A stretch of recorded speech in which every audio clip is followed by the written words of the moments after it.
o'clock. I'm sure Mark's going to jump in just a second, but let's get started. Keep us going. Can we go ahead and start our meeting? Brandon, are we good to go? You guys are all set. If you have a quorum, Rebecca, you're all set to start. Terrific. Thanks, Brandon. Good evening. I'm calling this Boxborough Planning Board meeting to order at 7:01 p.m. on April 29th, 2026. This meeting is being conducted via Zoom.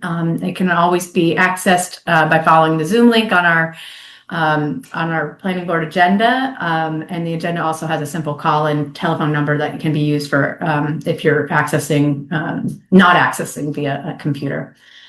So first up, let's take a roll call. As I see Rich Gazzardi.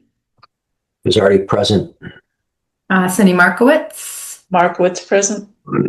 Chris Dowdy. Dowdy present. Mark White. I'm not sure if he's on yet. I'm sure he'll be joining us shortly. Okay.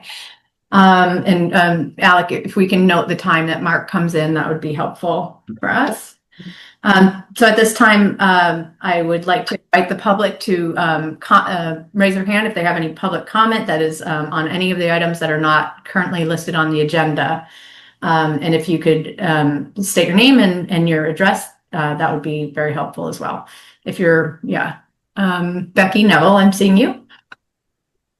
Thank you, Rebecca. I'm Becky Neville, 317 Middle Road. I just have a question. You may not be the right people, but I'm wondering, when they built the enclave, I thought there were like restrictions on what had to happen with the construction road after the fact. And it seems like the enclave's been done for a bit now. And I'm wondering when that's going to be put back to whatever form it was supposed to be put back in. And if you guys aren't the right people, maybe you can send me in the right direction. Yeah, I think we probably at some point will have some information that is available. You're right about that, Becky. We have as a standing agenda topic to get an enclave update as things are kind of resolving themselves. I know that we're waiting for, I'm not sure what we're going to hear tonight from Alec to report from Sue Carter, but now that spring is springing, I think we'll probably see some more movement out there for some of these things. So if you want to stay tuned or check in later to watch the recording for that update, it's later on in the agenda. Yeah, that's fine. I'll stay on. That's fine. Thank you. Yep, thanks. Any other public comments? Okay, seeing none. It's 7:03. Alec, let's knock out some of these meeting minutes, if you don't mind. Get this open.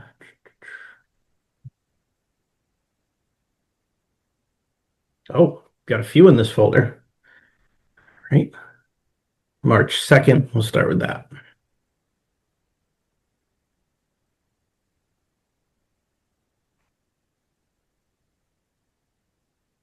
Hey, any comments on the March 2nd, 2026 meeting minutes? Go ahead, Cindy. If you go to line, I think it's like 51. Oh, okay. Rich first. Oh, I'm sorry. Did somebody raise their hand? Oh, Cindy. Okay, go ahead, Rich. We got to get through them Go all. ahead. That industrial cal facilities, I think it's, I see this include warehousing, distribution, manufacturing, and industrial scale facilities.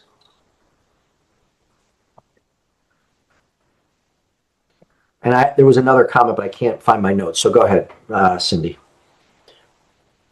Yes, I'm just bringing up my version. I'm having trouble with my comments. I had a comment on line 56. There's a period. Well, first of all, let me see, is your 956 the same as mine? It begins with town road, period, the zoning written for yesterday's economy? Yes. Are we on the same page? Okay. There's a period in the middle of that. Okay. Yeah. Now permits uses in the period. Yeah. Okay. So Mark White is entering into the room right now, 7:05. Go ahead, Cindy. Okay. It was just a weird drop off on line 80 at the end of the discussion. And I didn't know if there was something that was decided at the end of the discussion on the B2 there, if it was decided to continue the discussion. But that was oddly ended. The discussion of the B2, line 80. Is there something we should add to that, Cindy, specifically, so that we have some direction? I didn't go back in to re-watch it, but I believe we decided to continue the discussion at our next meeting. Does anyone know that offhand? Which line are you looking at, Cindy? I'm sorry. I was looking at line 80. Mr. Just the end Gazzardi of the explained the gateways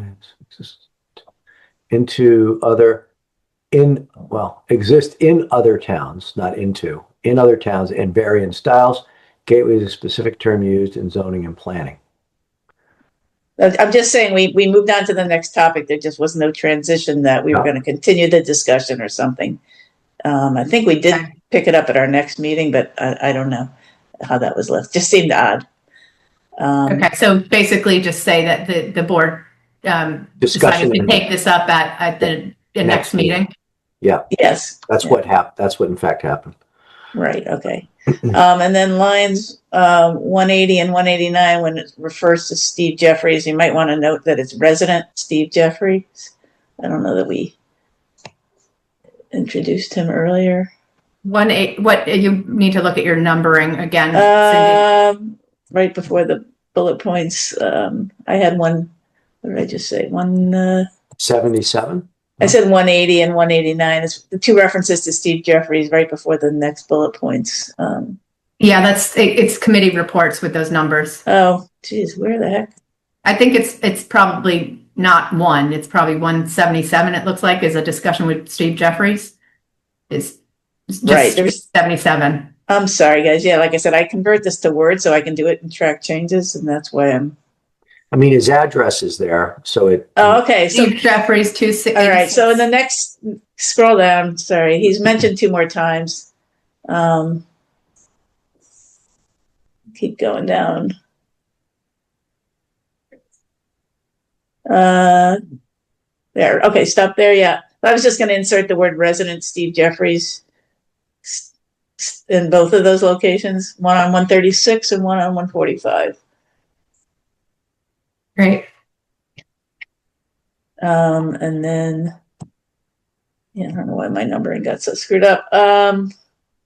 Let's see, right after the letter of support item, in that first paragraph, I suggested after the first sentence, Mr. Gilson stated, this is a planning grant through the Executive Office of Environmental Affairs. I was going to insert and that the planning department is seeking a letter of support from the planning board, because the rest of it wasn't clear why it was being brought up. And then, does that make sense right in the first sentence there? Yes. Somebody typing that in or just noting it, sorry. And then at the bottom of that same paragraph, most planning documents come from the planning, should be department, not board itself. Okay, yeah. Right, yeah, that should be, most planning documents come from the planning department, not board. Anything else? I think that's all I had. Yeah, that's it. Thanks, Cindy. Any other board members have edits on these minutes? Yeah, I found my notes, line 66.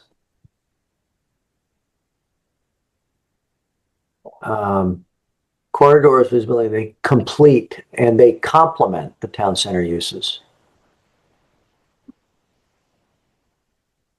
instead of complete, complement. Okay. Rich? That's all I got. Okay, thank you. Chris, Mark? Nothing. Okay, thank you. Okay, I would entertain a motion to approve the March 2nd, 2026 meeting minutes as amended. So move. Second.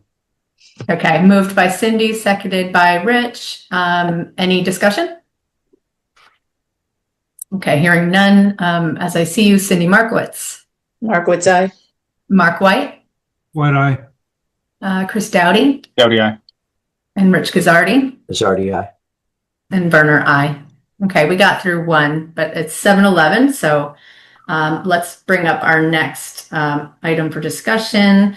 Abby Reep, the chair of the Economic Development Committee, is here to discuss the plastics bylaw that's in place and a possible floor amendment for the bylaw itself at annual town meeting. So Abby, I saw you previously. There you are. Hi, welcome, welcome. Can we unmute Abby? Thank you. I think I'm all set. Yep. So I guess I'd love to get a little bit of, we got a draft from you, a red line set draft of the proposal. Everybody's received that. We've circulated around to the planning board, kind of all of the efforts that the planning department has made and the reach out to business owners in the town. But it would be helpful to understand from you, Abby, what is your reasoning for bringing this forward to the planning board, and just kind of some background on this a little bit. Sure. Thank you. So the EDC discussed this at our last meeting. And what really came out of it is that we felt that there just a lot of the businesses had not been notified. So we weren't aware. And actually at your last meeting, I think there was some question as to how many businesses had actually that would have been impacted, been contacted about this. So there was definitely concern about the timeline, which is why we're proposing a phase-in, which is something that other towns have done as well. I believe Acton did a phase-in as well. And I think the Boxborough voters would definitely favor a plastic ban, a plastic bag bylaw ban, because I mean, those are just, everybody knows how harmful they are, and it's really obvious that other towns have done it, and it's an easy thing to do. But I think this bylaw really goes in pretty deeply to packaging and other sorts of things that might not be that easy for businesses to adapt to in a 6-month time frame. So I know, like when Rich, you were doing, proposing the Business 2 district, you did extensive outreach and met with all of the impacted business owners. And so I'm not sure how many of the impacted business owners were contacted and are aware that this is on the warrant. So can anybody answer that question? Sure. Abby, thank you for doing that. So I just want to just maybe right the wheel here a little bit, but it's 6 months to time frame, but there's also the ability within the bylaw to, if you've already purchased this material, to use that material up. So it's not trying to force business owners to toss that money away that they've invested in those materials. They're allowed to use the rest of the product before switching over, but it is asking that new orders happen within 6 months. So there has been, and I'm going to turn this over to Alec in just a minute, but Alec did reach out pretty extensively to business owners. There was a flyer that was produced and sent out publicly. There was also a survey that was produced to ask for feedback from business owners. I don't believe we got, and that's all in the packet. But there wasn't a large amount of response through that. Alec also opened up his door for public consult to folks to come on in and talk to him in the town hall. He was gracious enough to do that, and he did have some business owners take him up on that. There's also been a ton of discussion within our planning board meetings about this. There's also been, Alec and I have been meeting with numerous other boards to just also publicize this. So there's lots of recordings, lots of public meetings and stuff where these discussions have been explained repeatedly. So Alec, I'm going to let you speak to, if you don't mind, speak to how the outreach went for the survey and stuff like that. You can probably speak to the process of that a little bit better. Yeah, so I can attest that that at its immediate rollout, 4 of our food service businesses were contacted directly with the survey, and then an additional 2 following the planning board's immediately following meeting. We targeted the food service industry because that's where the bylaw seems to take the most effect or have the most level of impact. We then met with a couple businesses, or I should say, I spoke with one business owner pretty intensely, and then 2 additional business owners or managers. I don't know exactly their role. At least one was an owner, one was a manager, just helping inform them or helping them understand the bylaw. We did only receive 2 responses back to the survey, which was meant to be our data driving tool. But of those 6, only 2 responses were brought forward. And then otherwise, as Rebecca noted, we have attended a variety of meetings, most notably the Finance Committee, the Select Board, and I believe Ian's brought this to the Sustainability Committee and Conservation as well. Yep. Thank you, Alec. And out of the, so the 6 businesses chosen were, you said strictly were the food services businesses that we have in town, which we only have a couple, right? But we didn't leave any businesses like food industry businesses out or people acted, right? No, that was our priority. Although there was at least one retail establishment that we didn't reach out to. That was the, and we only realized it after the fact, but that was the gas station specifically, where they may sell plastic products. I don't know offhand whether they have an inventory, but it's not unheard of that they might have plastic utensils, just as an example. So that's one that we did not have direct outreach to. But again, I don't know offhand. I do know that the food service industry in there, that being Dunkin' Donuts, does not use polystyrene. Thank you. Or if they did, they are well equipped to be able to transition because they're doing it in multiple towns, even if they did.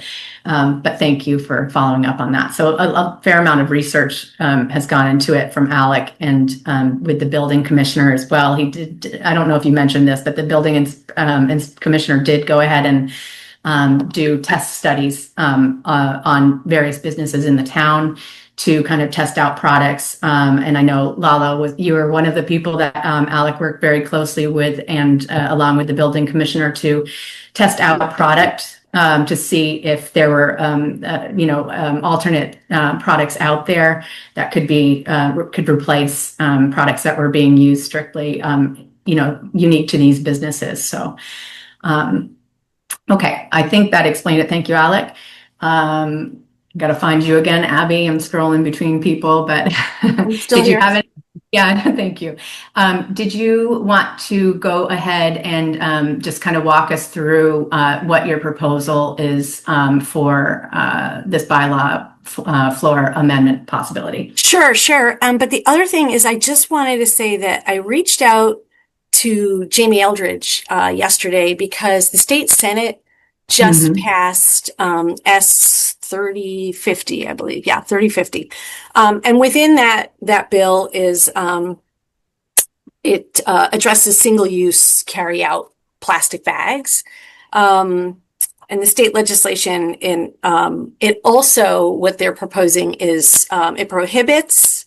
I'm just getting into the plastic flatware here because that's kind of all wrapped up in some of these proposed changes.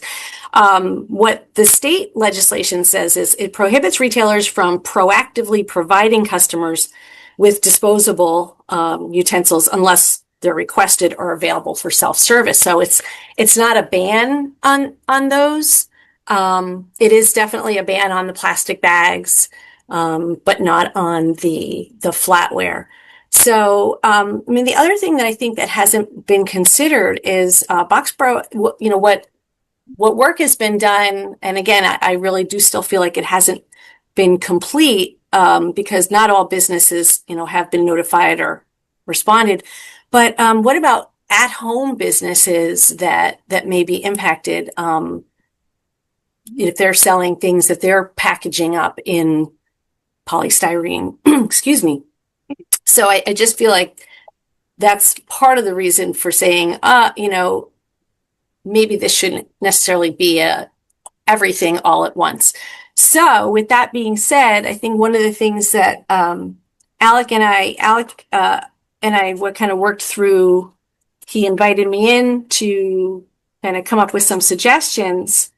And what seems feasible for Boxborough businesses would be to comply with the plastic bag ban within 6 months. I think that's something that's that is I'll call it low-hanging fruit. And then, oh, thank you, Alec. So I'm looking at my marked up version here. And then, but also within the 6 months are the plastic utensils. But now after reading the state legislation, I'm wondering whether should the plastic utensils, I mean, we can discuss this. I think this is an opportunity for us all to kind of come to something that we think is going to pass at town meeting, because we certainly want something to pass at town meeting. Whether the plastic utensils get banned or whether we follow what the state legislation would be not to hand them out with orders, but to make them available upon request. So that could be another change. Just before we move on from that, so Yeah. the bylaw, and if you don't mind, because I'll lose track of my thoughts on this, but I just want to say that we do in this bylaw proposal, there is a skip the stuff definition here, which means just what you're explaining, that a business can or cannot, they don't have to offer utensils unless requested. So, and that is actually, it's a benefit to the business owner because they don't have to expend that amount of money. Yeah. So that is written into the bylaw. So I just want to point that piece out. There's also the ability, for business owners to, say there's a 10 cents a bag kind of fee thing. I don't know if you saw that as well. There's half of that is something that can go towards, and a lot of towns do this. They charge for the plastic or per bag. Stop and Shop does it.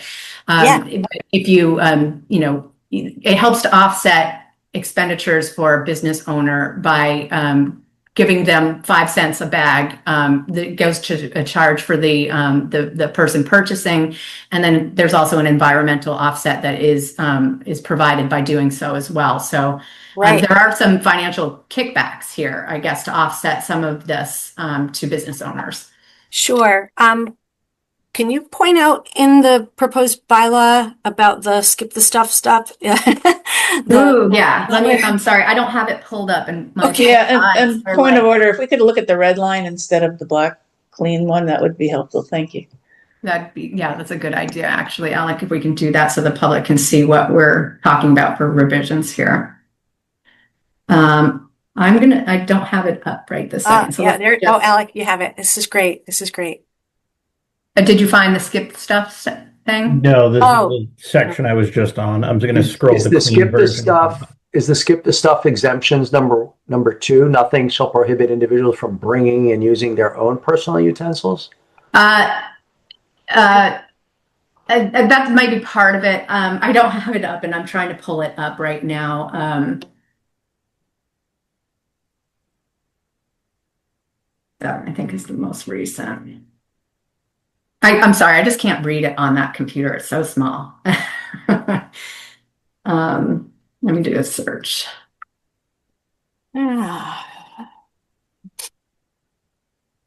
Somebody's had a long day.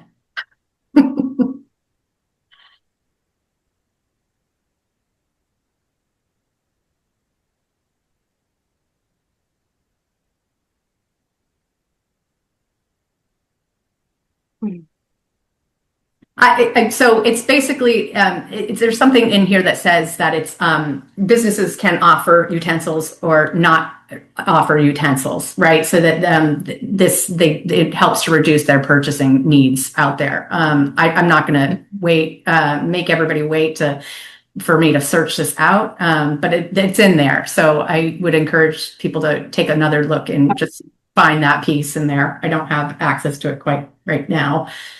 No worries. Yeah. Okay. So I think what we were thinking is to do a phase in of kind of the easy stuff first, which are the plastic bags. Those are the things that I think that's really the focus. And I think that's what most people are focused on, just getting rid of those plastic bags.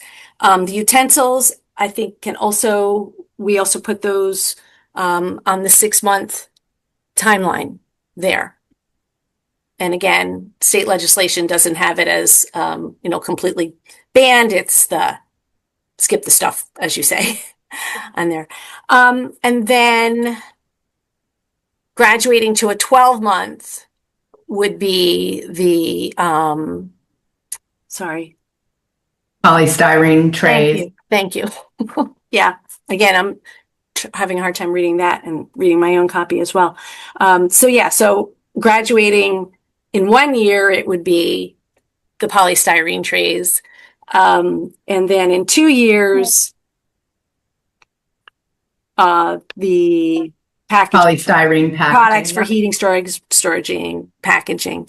So I think this definitely, and then we placed the 3 years as the packing materials and the navigation markers, which, I'm not sure. I mean, we have Robinson Marine in town. I don't know what they're doing, whether they would be impacted by any of this, if they're packaging up materials or selling materials. It could be, again, I feel like we don't have a clear picture of how many businesses will be impacted by this and, how they would all be notified, other than the food establishments. And targeting just the food establishments seems unfair and uneven. So if, I'm definitely in favor of getting rid of this stuff, but I just feel like it should be rolled out in a way that businesses can prepare and find alternatives that will work for their products. And that being said, Lala is here, and I think her explanation is going to be a lot better than mine about trying to adapt packaging to her products, because it's a different kind of business that she does than let's say, Bravo Pizza, which might be, and I don't think they are, distributing sandwiches in polystyrene packages. So I don't know, Lala, do you want to explain a little bit? Just a minute, Abby, before we move on to that, I just want to make sure we have an opportunity to discuss this before we go to public. Okay. Do you have more to add, Abby, at this point, or? Well, no, I wanted to just have a discussion about how we can get to yes on this on town meeting floor.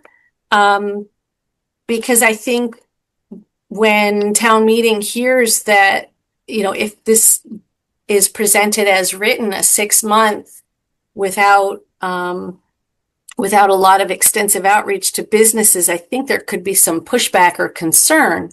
And I don't want to see this get voted down. I definitely want to see this pass.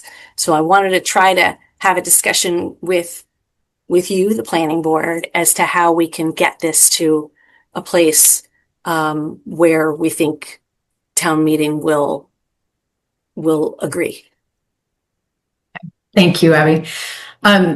So, I just want to clarify for those that are on the call and that will be watching the recording, that I'm totally losing my train of thought here, but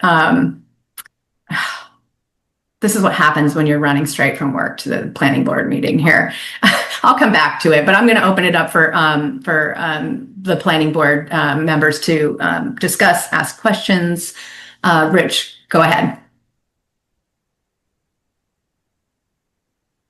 Yeah, a couple thoughts. First of all, thank you, Abby, for bringing this forward. And I don't know where I heard it, but can we put that back up? I'm sorry. I know we like to look at each other when we're talking, but the document. So the 36 months. So item 4. So those items, and I read this again when in the packet when the red line was there. I recall us having the discussion because I was concerned that, in our original version, we're talking about retail establishments and food establishments that are being specifically separated and excluded from packing materials, including packing peanuts, shipping boxes, etc. But yet there's much larger businesses that are doing a lot of packing, I imagine, and are probably using polystyrene. So I thought that it was a kind of a, like we're making a statement, we're putting it out there, but it's really limited to retail and food establishments when they're probably not the big consumers or users of those packing materials. And then I thought there was a clarification, Alec, you can help me, but it was, no, what we were really trying to restrict is establishments from selling packing materials, such as styrofoam, peanuts, and whatnot. But when I reread this, it's clear to me that what it's really saying is it's 36 months following approval of the bylaw. Food establishments, retail and food establishments may not sell, offer for sale, or otherwise distribute. So does that mean the distribution of those things would be, I'm taking these packing peanuts, I'm putting product in a box, and I'm putting packing peanuts in the box to protect the products, packaging it and shipping it?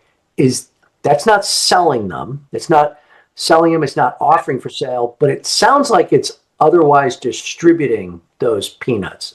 Am I understanding it correctly? I think it's not. The very last sentence calls that out it's in green there on the screen.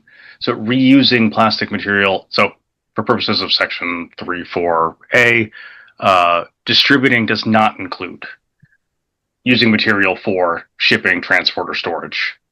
I'm sorry, where does it say that? Down on the bottom? Yeah, that very last does not include reusing packing materials. Oh, reusing packaging materials.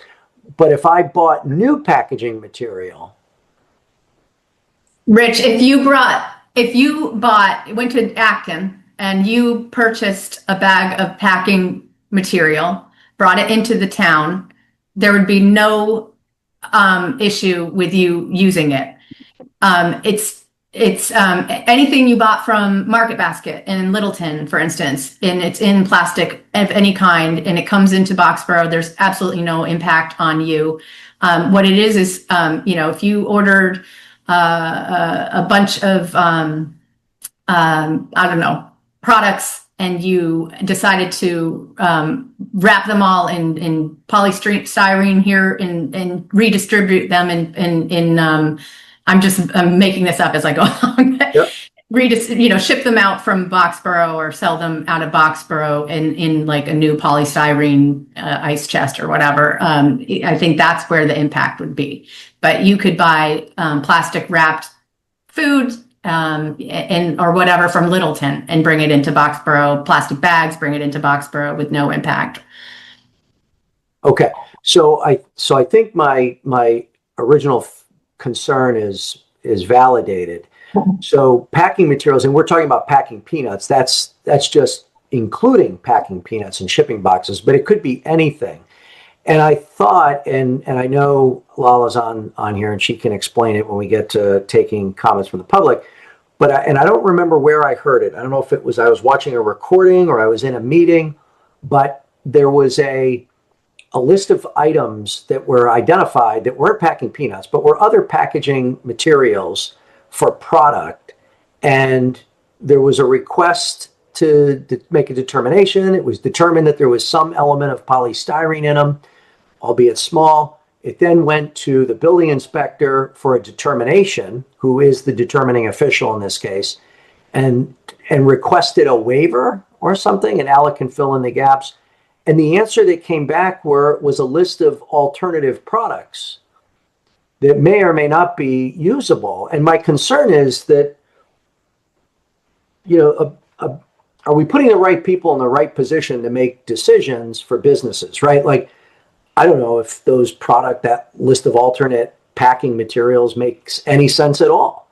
The building inspectors enforcing codes, and businesses are trying to make decisions based on the efficient packaging and use of their products. So I really struggle with the whole packaging material. I don't have a problem with, you know, banning the sale of ice, you know, styrofoam ice chests. You know, you see them at Hafner's, and, you know, they're up on a shelf and people buy them, and you know, you use them for a weekend and they're done. I don't have a problem with that. But I am concerned about imposing on retail and food establishments special restrictions around how they package their products. And so I'm not even in favor of 36 months. I guess my original concerns are sort of being validated here. I would say if this were in front of me right now, which it is, I would say we strike 4 in its entirety and focus on the plastic bags, the utensils, and the meat tray, you know, the food service trays and disposable serviceware, because those are things you see.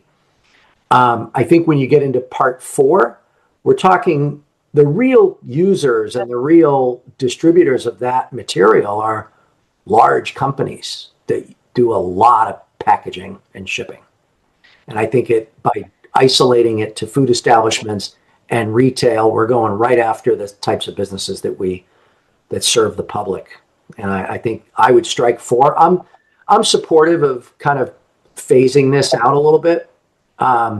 So I'm generally supportive. I guess I would like to hear more of the specifics, but I would say we strike 4.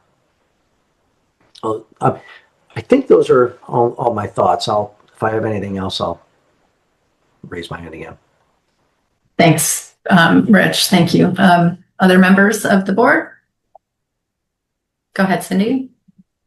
Yeah, I guess I'm trying to understand. I don't want to mix up our businesses in Boxborough. It sounds like this applies to retail businesses that ship out.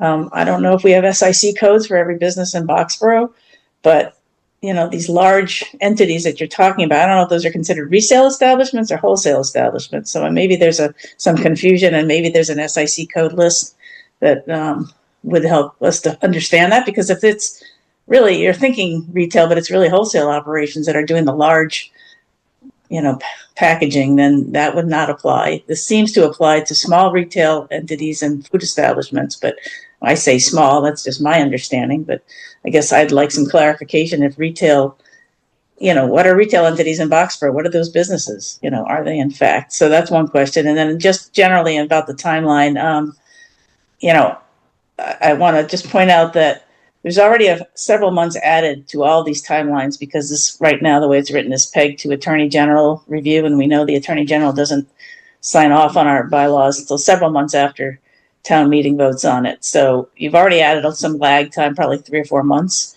So I might be supportive of a phased implementation. I think 3 years is too long, especially each of these timelines. I think you have to add 3 or 4 more months to it. So I would potentially support a phased timeline, but 3 years, and it seems too long. You know, businesses usually don't, in my mind, take that level of time to either use up their inventory or find alternatives. That just seems beyond sort of what would be necessary. So I'd be in favor of something a little bit shorter and tighter, and perhaps even pegged to an actual date rather than Attorney General, because that's a nebulous date. We don't know when. I'd rather see an actual date, you know, July 2026, July 2027, you know, July 1, 2026, July 1, 2027, because this bylaw will be in perpetuity. It would be useful to be able to go back to a date specific. So those are my comments. Thank you. Thank you, Cindy. Chris, go ahead. Just a question. So for the 36-month bit, in the red line version I had in the packet, it didn't actually have 4. So it had 1, 2, and 3, but not 4. But the clean version has 4. So sure. I guess a concern, so I know we don't currently have an official post office, but if we did, if we still did, that would be a retail establishment. So that wouldn't be allowed to sell packing material. Well, it would be biodegradable packing material if and when we ever have a post office in Boxborough. But Well, yeah, yes, I understand the example. I wanted to parse that because it's if they'd be able to, so they wouldn't be able to sell packing material that was made in whole or in part of polystyrene, but other things like paper would be fine. Yeah. Interestingly enough, like I'm trying to think of the last time I received, and I order a lot of things. I've got two young boys. The last time I received packing peanuts in the mail, so that doesn't happen a lot anymore. It's largely paper. Or it's the polystyrene air pouches. So it is a plastic film that has little pockets of air in it. Is it polystyrene, Chris? Do you know that? I don't know. It's just that the string of pillows that would occasionally come in Amazon boxes, but now a lot of them are recyclable. Yeah, it's transitioned to mostly that kind of like corrugated or the rolled crunched paper the last few years, at least from what I've seen show up in my house. Mm-hmm. So if the industry overall has already transitioned away from these things, then I feel like there's little impact here. But the thing I don't want to do is end up hobbling like a local business by accident. So I think that was what came from public comment. I think the last time or the time before that this was brought up, that some of this display wrapping around things like candy and chocolates, in order to actually see through it clearly, like the artwork in there, that actually is polystyrene, or it's something else that would have enough component in it to be an issue. So I don't know how we would sidestep those. Madam Chairperson. I'm going to reach out to Alec because I think that is an incorrect statement around those cellophanes, but go ahead, Alec, please. Oh yeah, if it doesn't count, then that's good. So I will just note, I'm not prepared to speak to specific materials. I don't know off the hand. I don't know if some are, some aren't. I do want to offer a clarification because as I'm hearing this discussion, I'm realizing the discrepancy. So when reading this bylaw and this policy, in each one of these sections, I think it's very important that we pay attention to the first numbered section here before we get into the letters. So, Rich, you offered a suggestion, and in talking about that, let's just throw out an example of, let's say, Linskog Balancing receives a product, they then ship it back to one of their end users. They are not either a retail establishment or a food establishment. So they're an example of someone that this would not apply to because they are not one of these two categories. And that carries through to each one of these sections. This only applies to retail establishments and food establishments. Further, the comment was made and the question was asked, well, in those polystyrene too, the packing peanuts as an example, keep in mind there's this section where the product can still be used if it's wholly encapsulated within a more durable material. So that also tracks down and eliminates some of the distribution or some of the risk of loose product or product spilling over. But I do want to offer that clarification. We are exclusively referring to retail establishments and food establishments. And I think that's a very important clarification to make because in certain circumstances, you may use product like this. So you might use packing peanuts to ship product back and forth. But if you are not one of these two classified types of businesses, it does not apply to you. So, for example, a manufacturer, this does not apply to. That's my point exactly.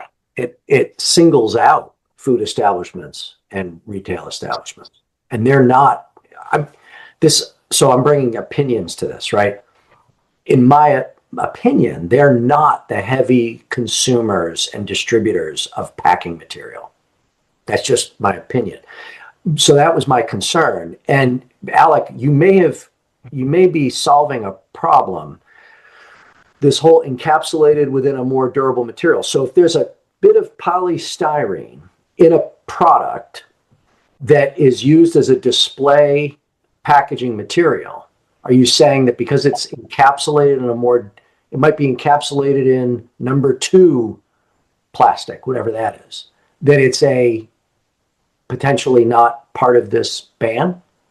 If it's so, to make an assumption about what you're playing out here, if the product in question, what you're referring to, would also fall into the category of disposable food serviceware, so it's used to package food, then no, even encasing it in a different durable material would not exempt it. Okay. That's only down here. That's just dealing with packing materials. Okay. All right. This is playing out as someone who potentially has to enforce bylaws like these, and just how my brain functions as I read it.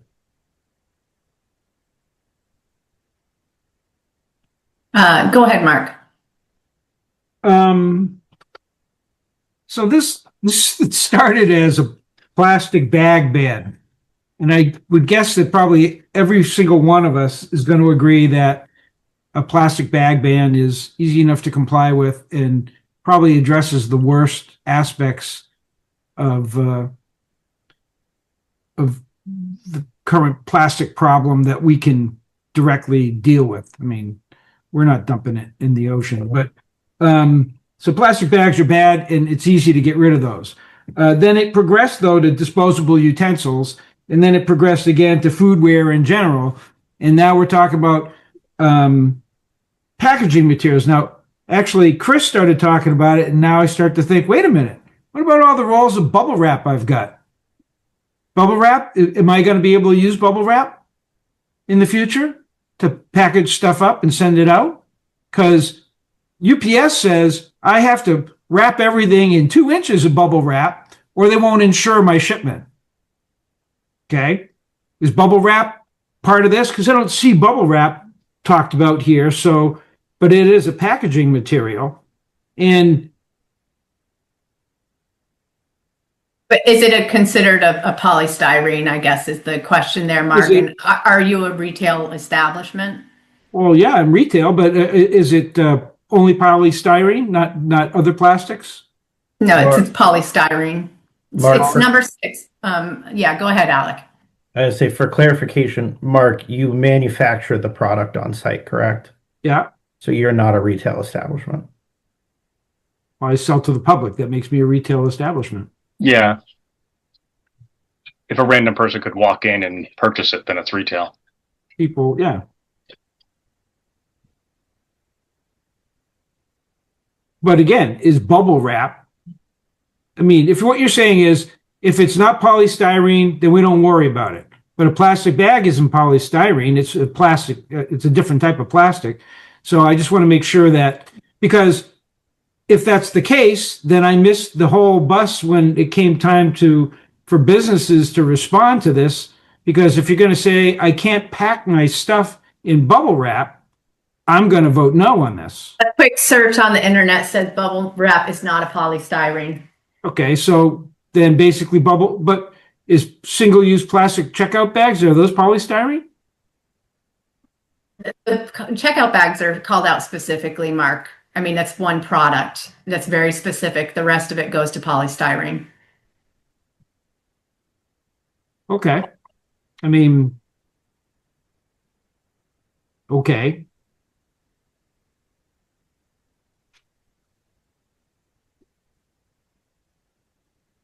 I mean, the good news is I've reused most of my packing anyway, but I can't scroll your thing. So mine is different too, Alec, than what I had in the packet. Yeah. It seems to be foam polystyrene. I'm not being polystyrene by itself. Polystyrene is styrofoam, to clarify. It's styrofoam either in a hard plastic form, or more traditionally, we know it as styrofoam. That's where you see it way, way more commonly. Okay. So any of the other thin plastic films would be a different type of plastic. Yeah, as an example, thin plastic films oftentimes are not polystyrene. Polystyrene is usually in the form of a foam, styrofoam, or a very, like, I'm trying to figure out how to classify it. Think about like a plastic that you can just snap in half Like Yeah. that hard durable plastic, that's usually the hard form. If you're looking at a product, you look for the little triangle with the 6 in the middle. That would have to be. Okay. Yeah, I just, I want to point out too, this particular bylaw in front of us has never been rolled out in Boxborough as a separated plastic bylaw. It's been brought forward from the start as a plastic bag and polystyrene bylaw, but it has been adopted from Acton, which did roll this out in a 2-part phase in 2022. So here we are, 2026, and we're behind the game right now. We're behind the ball. There's over 160 different communities in the state of Massachusetts alone that have rolled out some form of a plastic bylaw. So, this stuff is not good for our health. It's not good for our environment. And if you're not concerned about eating off of plastic utensils and polystyrene containers, and you maybe should do some research about it, because it's just terrible for our health and our environment. So I just say that because I'm prepping for ATM in my presentation. Yeah. More So it might help comments? to clarify. Sorry, go ahead, Chris. So it might help just, I'm not a chemist or a chemical engineer. So it's the whole examples of what this material is and is not. So it's like a lot of like plastic bowls and like the Gladware that might be at a supermarket. Like that's a different material. So it's like that is all still exists. You could still go and buy the cheap store brand Tupperware at like a convenience store, but you wouldn't be able to buy necessarily the disposable forks and spoons. So kind of clarity of what's in, what's out, because it's a little fuzzy, and that's because I don't know what material these things are necessarily, unless I think about it. Yeah, it's good. It's good feedback. It brings up a lot of good feedback, because I think visuals are going to be very helpful. Honestly, it's like showing what the impacts really are. Yeah, but you can tell I'm looking around, looking at the triangles on the bottoms of things. Like, what is? Okay, that's a 1. That's a 4. Yeah. Is plastic film not bad? Yeah, that doesn't apply to it. I'm not knowing exactly what that is that you're showing us, Mark, but plastic films are called out here as not. It would not apply to that. It's got green printing on it, so it must be okay. It's probably a biodegradable bag. I think some of those are made out of jute or like a really thin plant fiber. But I don't. Celluloid. Recycled, 95% recycled content, plastic film. So that's what it's called. It probably has a number on it. Somewhere. It does. The number 2. Yeah, Okay. so it doesn't apply. HDPE. So Yeah. high density polyethylene. Yep. Okay. So basically good. what you're saying, so this is important. So Yeah. 'Cause that's what you need to say then, what you need to be clear about, because I've been trying to follow this right along, and I've been in the meetings, and it's taken me a little while to get to it. So if you're going to sell it, it's only plastic bags and polystyrene. You might pick up a piece of polystyrene and wave it around and say, this is the stuff that we want to get rid of. And it's not this, and it's not this bubble wrap. So again, I'm trying to help you here. Okay. No. I'm laughing because Alec literally came to, was it a FinCom meeting, Alec, with a bag of props, exactly the way you're describing it. And he took them all out and put them all on the table. And it was highly effective, because it is scary. This is scary. It feels like it's a lot, but I don't think it's as impactful as maybe people think it might be. But we can continue the conversation. Rich, patient, please. I think we need to listen to Lala if she's still on, because we're making ourselves, this is where we got ourselves pretty comfortable, because I'm not going to speak for anybody else, but I am supportive of a plastic bag and a polystyrene ban.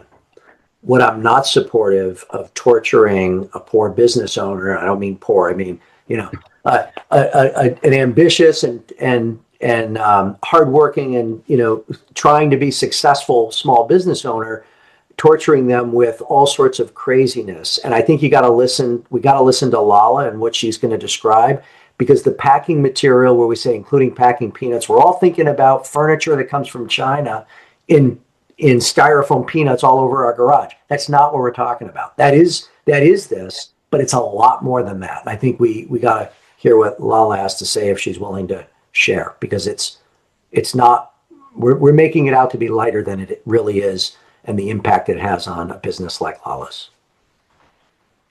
Thank you, Rich. Are there any other board comments before we speak to the public at this point? Okay, great. Lala, I'm going to invite you first to take the floor on this, and please share your thoughts with us. As a business owner of 2 chocolates, which is great. Is Lala unmuted? Yes. Can you hear me now?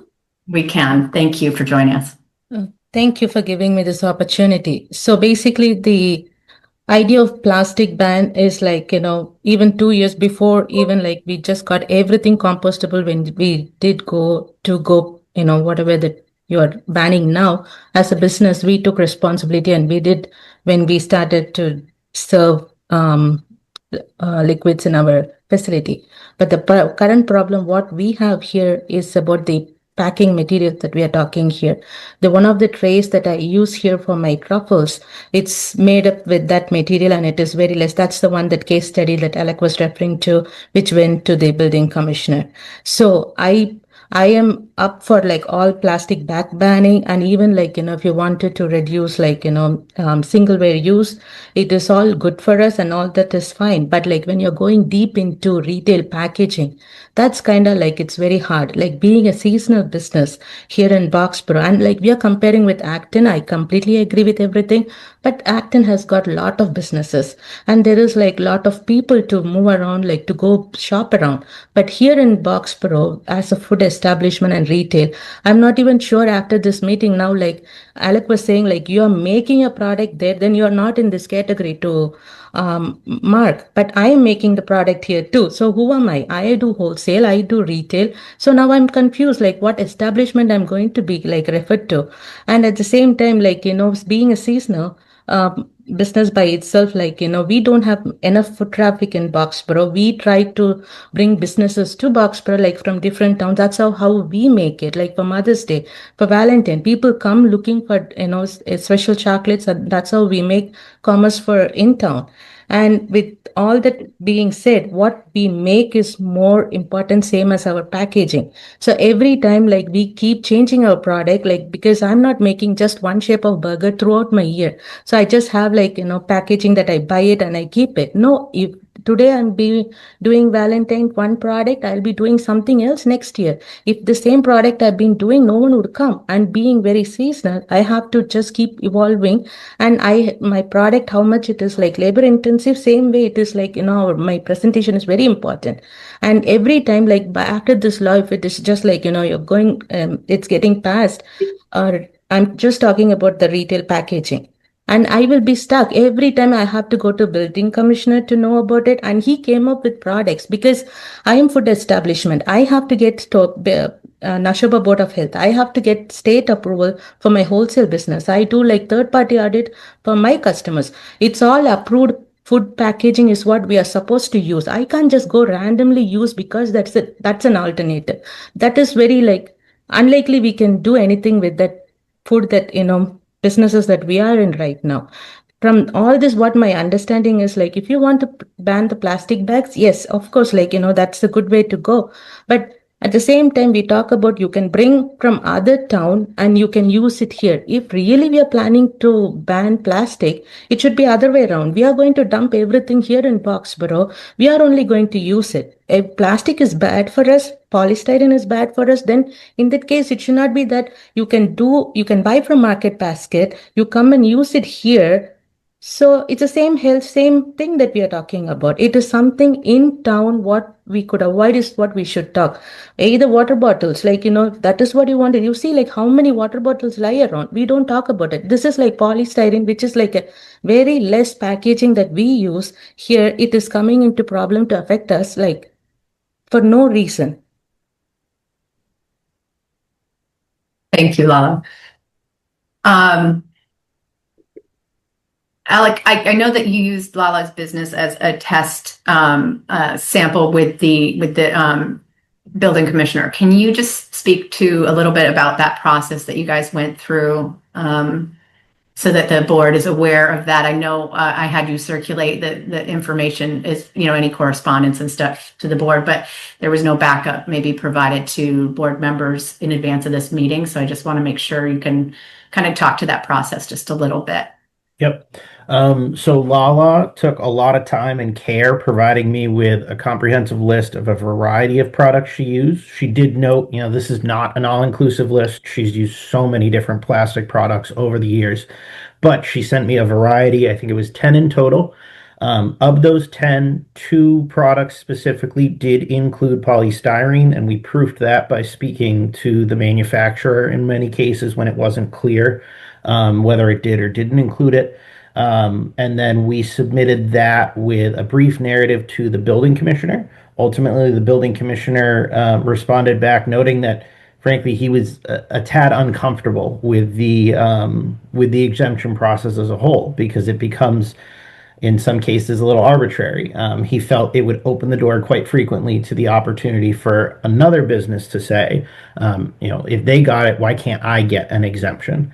And so ultimately he found that polystyrene as a whole, there are a variety of alternatives. And so he noted those alternatives and declined to note if he explicitly would or would not give an exemption. Also noting in his discussions with me that until this bylaw gets passed, he can't grant any exemptions. So that was the discussion there. And again, kudos to Lala. She was several emails were exchanged back and forth. She went back through a backlog of a variety of products and provided us a good sample to use. As I said, not an exhaustive list of everything she's ever used, so I can't speak to any past examples, but of the 10 she provided, 2 would include polystyrene, and of those 2, the building commissioner was hesitant to offer an exemption. Thank you, Alec. And I do want to second that. We really did appreciate having a test business to run this through, just to see if there were any major impacts to anyone, and how the building commissioner would, interpret this. And specifically the verbiage in this bylaw that refers to exemptions and potential hardships on businesses, as not wanting to create hardships for businesses. And so there is an opportunity to appeal the business and building commissioner with such, from a business owner, if there is considered a hardship there, it could be eliminated. So before we move on to public comment, I want to give people on the board an opportunity to question Lala specifically, or ask any questions, or have any comments. Please, let's provide them at this time. Thank you, Lala. Cindy, go ahead. Yeah, I totally appreciate Lala's participation in this, because it does need to be tested, and it sounds like it went through some pretty rigorous testing. So I guess my question is, I'm trying to formulate it, but it sounds like alternatives can be used, and if alternatives cannot be found, then the hardship may be granted. Is that just trying to summarize what the options are for a business owner who might run into that? Is that correct? Yeah, very briefly, that's how it boils down. Okay. I thought I heard, I'm sorry, the commissioner, maybe I misunderstood the question to you. I thought I heard that Alex said the commissioner felt uncomfortable with an exemption process, because it would, once one got it, then there'd be a whole line at the door. That is my point. Excuse me, Lala, just a second. Alec, did you want to just clarify that, please? Yes, that was the building commissioner's sentiment. He was hesitant to offer any exemption, noting that once he opens that door, he expects the argument would become, well, you granted it in this instance, why wouldn't you grant it in my instance as well?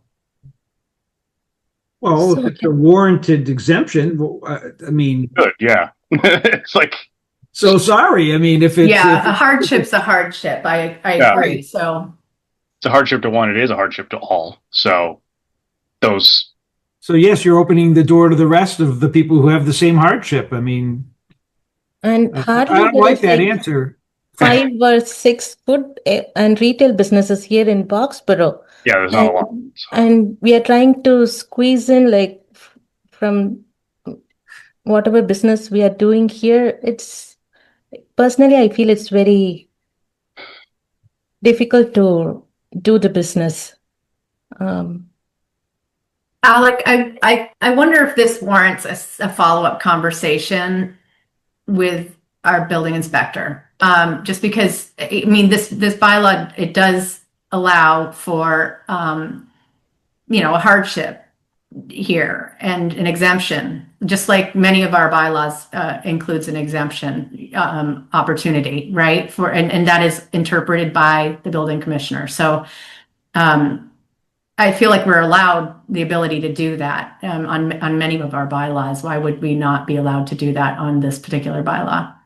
We would, and you're giving him that authority, but he noted that and I can have as many follow-up conversations we want. That's always on the table. I'm happy to go back to him and further the discussion, request further clarification in writing so I can bring something back to you.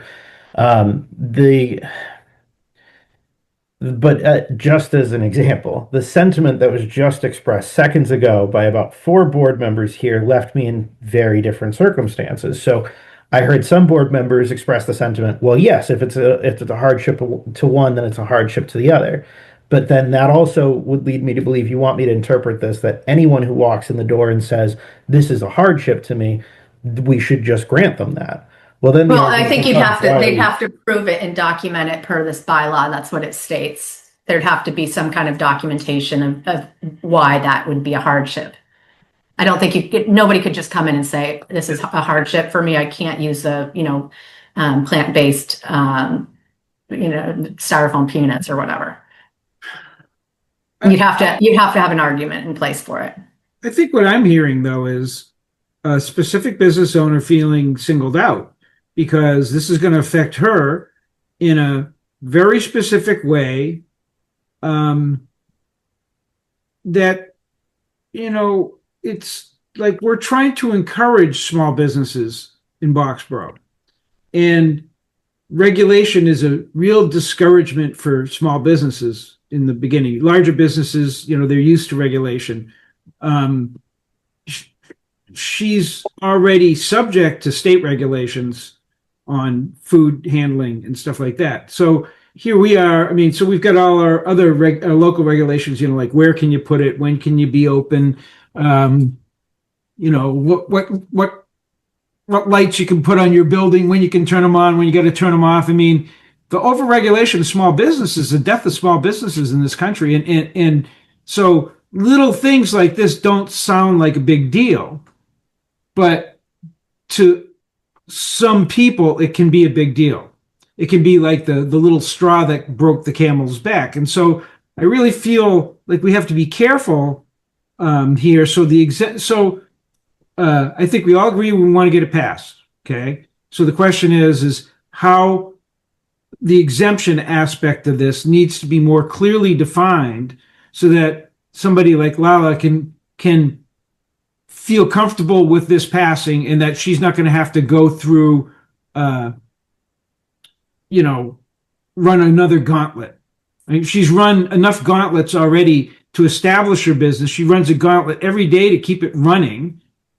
She runs a gauntlet every day to hope to make some money off of it. And we don't need to put another gauntlet for her to run with this. And so I think you need to take her specifics into account, look at this bylaw and say, well, how can we amend our bylaw to make it so that the building inspector doesn't have to say, well, if I give it to her, I'll have to give it to everybody else. I mean, it's kind of a problem. I mean, this is problematic.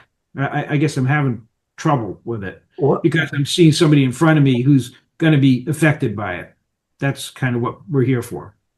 I love the original document that is not edited at this point, just so we can look at the exemptions together and just review what it actually states, because I think we need to understand that. I mean, I guess I'll go back to, and yeah, I agree, bring up the original, but why not just eliminate the packaging material piece? For reference, Rich, in this case, you're referring not to the packaging, but the disposable food serviceware, correct? Because the products that Lala has described is disposable food serviceware. I thought she I had, thought it was packaging. yeah, I thought it was That was like packaging.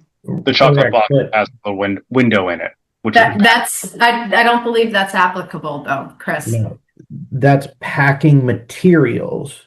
What Lala has described to us and put forward would be classified as disposable food serviceware, okay. which is its own separate definition and calls out specifically for the use of food. What's the difference between that and meat trays, fish trays, seafood trays, vegetable trays, or egg cartons? I know what an egg carton is of styrofoam, but versus disposable food service. So a meat tray would be like I go to the butcher. Yeah. The meat is on a styrofoam meat tray. A fish tray is same thing. It's fish. So I'm looking at the other one. I'm looking at the one that we had up earlier. So if you go up to the regulations, section 3. So B, C. C is all the stuff you get at the grocery store. Yes, yeah. B is the stuff you get at Oscars. Or in this Yeah. case, B Or in is this what you case, get at Lala's. At Two Two French French Chocolate. chocolate. Yes. So is that well, I guess I'd like to ask Lala, is that where we're, Alec, I trust you, right? I mean, if you're saying that that's what the issue is, then okay, I get it. I thought it was the display packaging, but okay. Let's look at Alec, can you, exemptions. excuse me just a moment, please. Alec, can you just verify that that is the item that is impacting Lala's business? I can verify that of the products Lala provided us, the ones that were the ones that include polystyrene would both be considered disposable food serviceware. Okay, thank you for doing that. And I know that you and our building inspector work back and forth to test them out. So I appreciate that.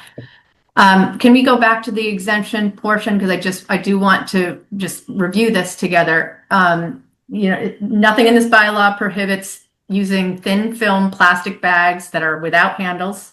So that can include your dry cleaning needs are fine. Newspaper packaging is fine. Your produce, meat, bulk foods, wet items, and other merchandise. It doesn't prohibit disposable food serviceware made of, nor shall it prohibit disposable food serviceware made of polystyrene that has been purchased outside of the town. So in this case, a food or retail service could hand out plastic polystyrene utensils. But it does give them an opportunity to not have to offer them at their own expense to customers. Nothing in this bylaw prohibits you from bringing in your own utensils for personal use. Prepared packaging outside of town is exempt from any provisions. So anything in Littleton, Hudson, wherever, and you bring it in, is as long as it's not otherwise provided to the consumer in the same disposable food serviceware in which it was.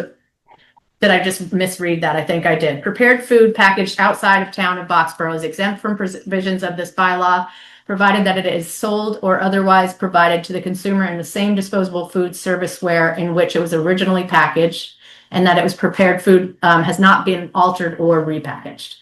And then the fourth is the building inspector may exempt a food establishment or retail establishment from any provision of this bylaw for up to a period of 6 months with written application. So the owner needs to petition the BI, no exemption will be granted unless the building inspector finds that strict enforcement of the provision for which the exemption is sought would cause undue hardship, or that the food establishment or retail establishment requires additional time in order to draw down an existing inventory by this regulation. Excuse me, are you reading from the same document that we're all looking at? No. No. So now we've got a Right. mismatch. Sorry. I don't know. I was wondering if she's reading and I'm going, boy, I'm not seeing I'm not seeing that. I'm not seeing that. Yeah, there's more words than are on Proposed food page. packaging.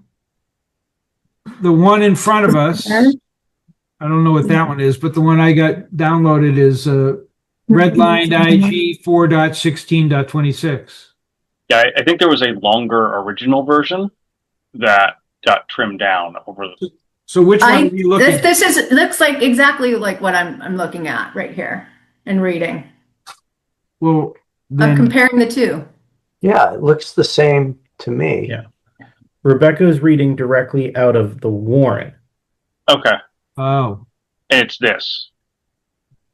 Well, then read the enforcement again, because when you were reading it, I was reading it here in the screen, and Rebecca. Well, read this. I mean, it's in front of you. It's right there. But you read something different. So the question is, what's the discrepancy?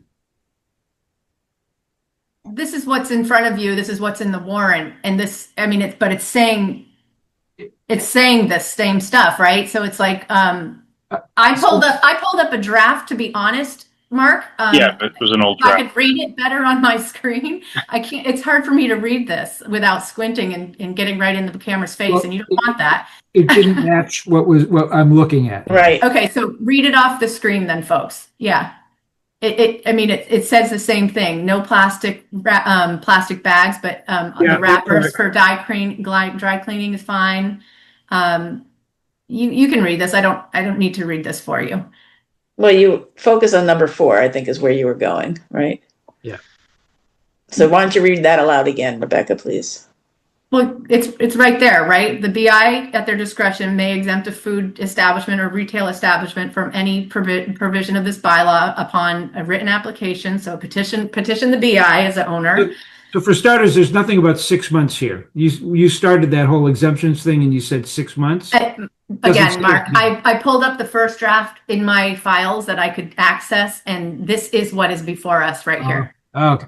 I'm trying to find it fast and conduct the meeting at the same time, and I apparently grabbed the wrong draft. But this is the most recent draft in front of you. All right, so let's keep going then. Which I think this is actually better because Yes. it doesn't limit you to 6 months, right? Right. But regardless of that, if you had a limitation, you could still petition if you wanted to, but we're not setting that forth. I think the board probably struck that portion of it, saying it might be too restrictive at the time we were reviewing this during our meetings. Okay, so let's go back to these terms then. So number 1, strict enforcement would cause undue hardship.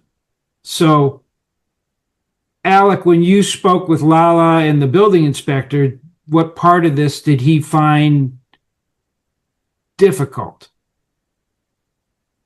1 or 2?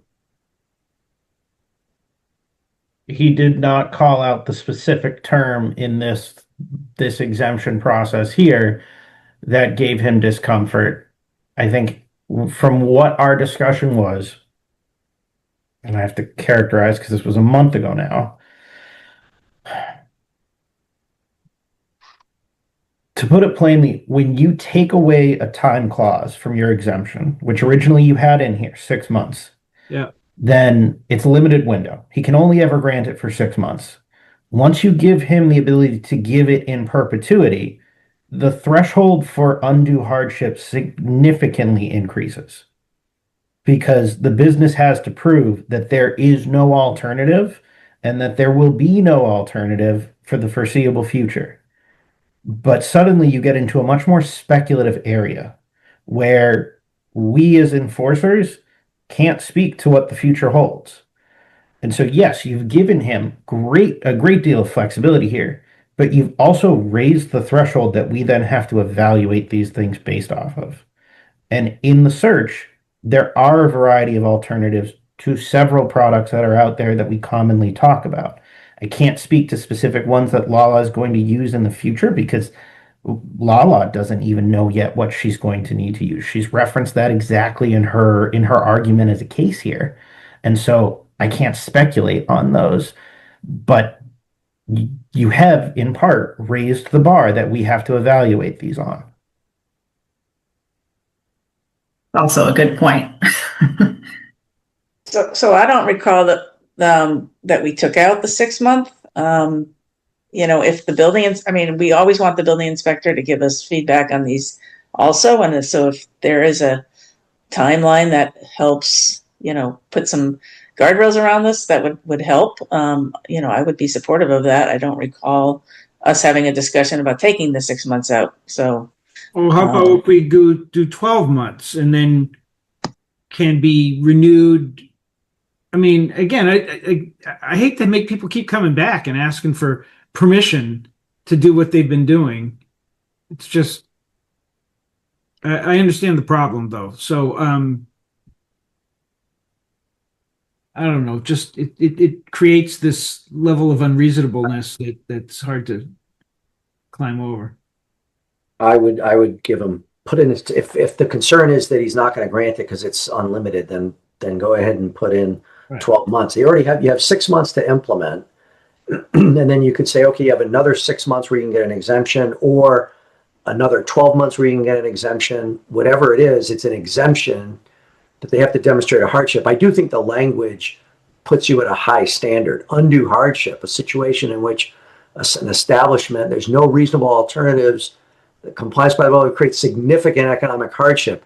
Now you're forcing a building inspector to make a determination as to what a significant economic hardship is for a small business. Yeah. Those are very hard words, so we might want to, but I would definitely put in a time window and I would consider softening the words if that's what we're going to do. But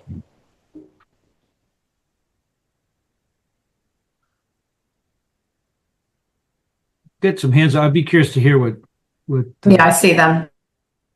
she has to say. I'm just making some notes. Okay. Lala, please go ahead. This is exactly like what my point is, like, if you give the building commissioner like to decide on what product we have to have in future, that is like no way we can like work on our future product. Rather we work on like future packaging options. Like we have to be going to town hall like so many times than running a business. So this is not going to help us in any way. The tray that where we put the truffles and we seal and give it to the customer, it is a retail packaging. I strongly believe that retail packaging has to be different from the service wares that we are talking about. This is something that you're not serving food right there. You're packaging and you're selling as a retail product. So this should be classified separately and should be taken care in a different way. Because if I'm selling a sandwich that is put in a container and giving the person to eat out there, it's different. But whereas my product is gifting product where I retail them in a closed box and they may not be even like consumed in Boxborough. So the product by itself is like very different. So it cannot be coming into the same category of like food service ware. It's just what my thought is about the. So now we're back to, I'm not understanding if yours is a food service ware or a packaging issue. And I'm sorry, but. Exactly. Like, because Alec meant that my product, that what I'm talking is coming under the food service ware. But I'm not certain about like how that would be coming under that category, because my product is more retail. It's already closed and sold to customers as a retail packaging, right? Alec, can you please just step in here and provide some clarification around this? Yes. Thank you. Lala, correct me if I'm wrong, but of the 10 products you shared with me, there were two that included polystyrene. One was a tray that the chocolates sit into, Exactly. and the other was a shot glass that the product is put into. Yeah, the main problem, what now Those I are have is, not shipping or packaging containers. Those are food serviceware because the food goes into it. If you're referring to, for example, the plastic bags or the containers that go around it as your no, packaging materials, those, as we proved, are not of this. The definition provided here for I want to make sure I use the term correctly. Disposable food serviceware is the definition I use specifically for those two types of products. so even though it is like, it is closed and sold as a retail, like if someone comes and buys and goes in that particular packaging, since I use like the tray, which is polystyrene, it comes under the serviceware. Is that what it is? Yes, so and I'll pull directly from here, and it occurs to me now. Everyone can see my screen. Products for heating, storing, packaging, serving, consuming, transporting, prepared or ready to consume food or beverages. So that would be the product you're referring to. If it's Yes. packaging material to hold a food product, which I would classify the chocolate as, Mm-hmm. then it goes under the definition of disposable food serviceware. Why don't we Right. fix the definition then? Because when I read disposable food serviceware, I'm reading when I go to buy a pizza or I go to buy food at a restaurant, it's going to come in a polystyrene item, and I'm going to basically either consume it there or I'm going to bring it home and consume it. What I think we're talking about here is packaged food products that are sold to somebody that are not going to be immediately consumed necessarily. They're going to be presented as a gift, or they're going to be, held until the holidays, and then they're going to be put out on the table. Like, we're talking about we're talking about the same thing, but we're talking about really two very different things. When I hear what Lala is describing, I'm thinking that's a packaged item, but I understand what we're hung up on, because the packaging item is when you take the 25 of those individually packaged food items and you put them in a box with bubble wrap, and that's the packaging. But the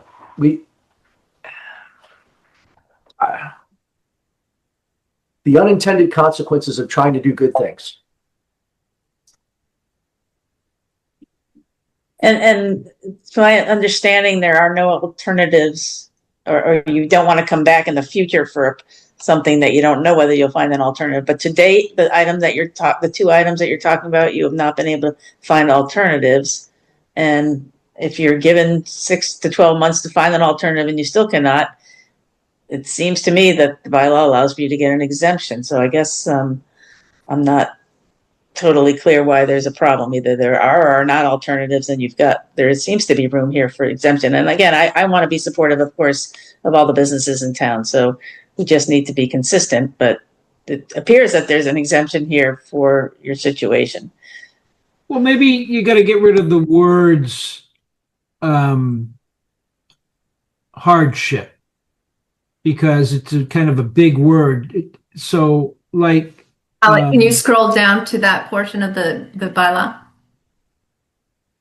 So, like, a practical compliance barrier, okay, for the applicant, and then you could go not limited to the lack of commercially available alternatives or incompatibility with a product safety or sanitation requirements. I mean, something that gives him a lower bar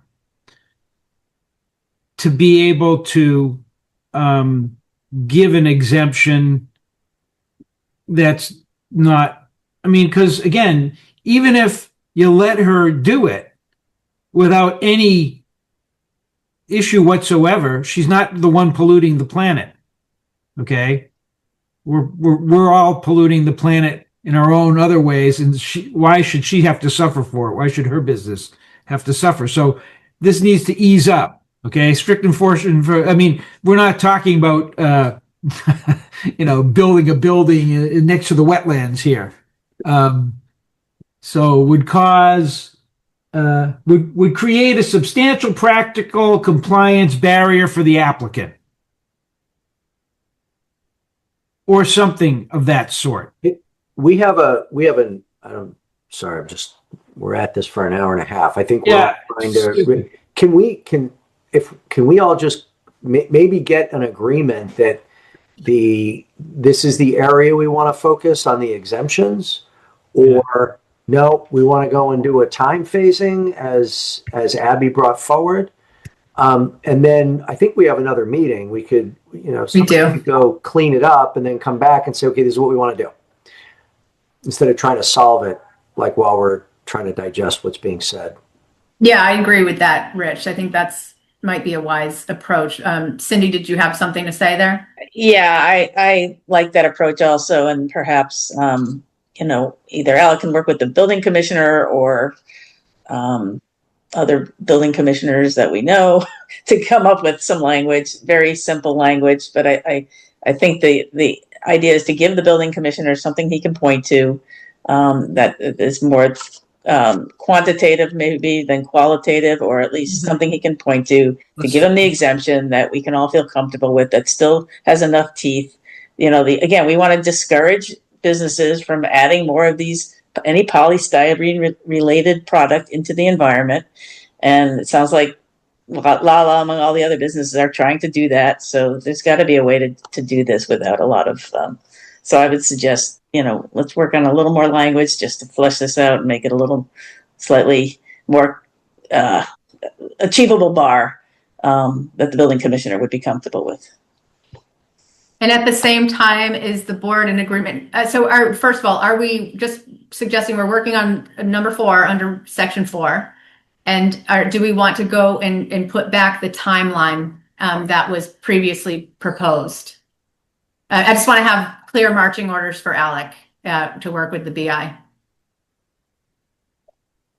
So I would, again, I don't want to extend this out to 3 years. I would perhaps put in a July 1, 2026 and July 1, 2027, or January 1.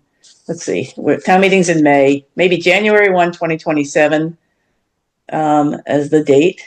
And then if folks want to add another 12-month, make it January 1, 2028, then that's as far as I would push it out. But I would remove the language about tied to the Attorney General's approval and just pick, let's see, January 1 would be, 7 months from town meeting? So and then Cindy, what you're recommending, I would go with a fixed date approach if that's the direction the board. That's what I'm trying to do. Yeah, that's exactly what I'm trying to do. Cindy, just for clarification, are we supposed to be looking at this draft or the other draft? Because we were just talking about number 4 on section 4, and now I'm actually suggesting that year and 7 months. I'm sorry. We were just talking about section 4. Under number 4, and now you're talking about pushing this out for a year and 7 months. No, I'm talking the whole timeline. Forget the 6 month, 12 month, 24, and 36. Are we looking at this draft, Cindy, or are we looking at we're looking at the draft on the screen? Okay. There's a 6 month in number 1. There's a 12 month in number 2. There's 24 months in number 3 and 36 months in number 4. Correct?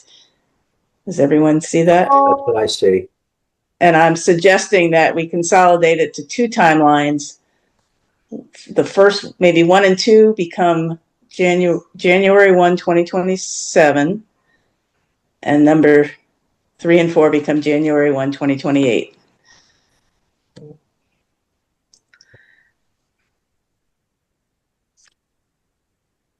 And that we just work on the definition on the threshold and try and, as we discussed. Cindy, I just want to make sure I capture this correctly. You're saying that the products listed under 1 and 2, you would do by January 1, 2027. Correct. and the products listed in 3 and 4 you would do in 2028. Yes, and that gives, is my timeline correct, right? Town meeting is May of 2026, right? So That's yes. correct. So this would push it out the January 1, 2027. That is approximately 8 months. 7 to 8 months. This would Right. be approximately 20 months at most. Yes, Again, I mean, what is the purpose for doing that? Why are we doing that? What is the well, purpose? tying it to the Attorney General's approval of the bylaw is a nebulous date, right? We don't know when the Attorney General is going to sign off on the bylaw. It's usually 3 or 4 months after town meeting. So it could be October. And I'm saying, let's pick a date. Maybe we say October 1, 2027 and October 1, 2028. And I don't want to push it out too long, but I'm just not in favor of stretching this out. I feel like it's our responsibility to get something into place here. And okay, so how about October 1, 2027 and October 1, 2028?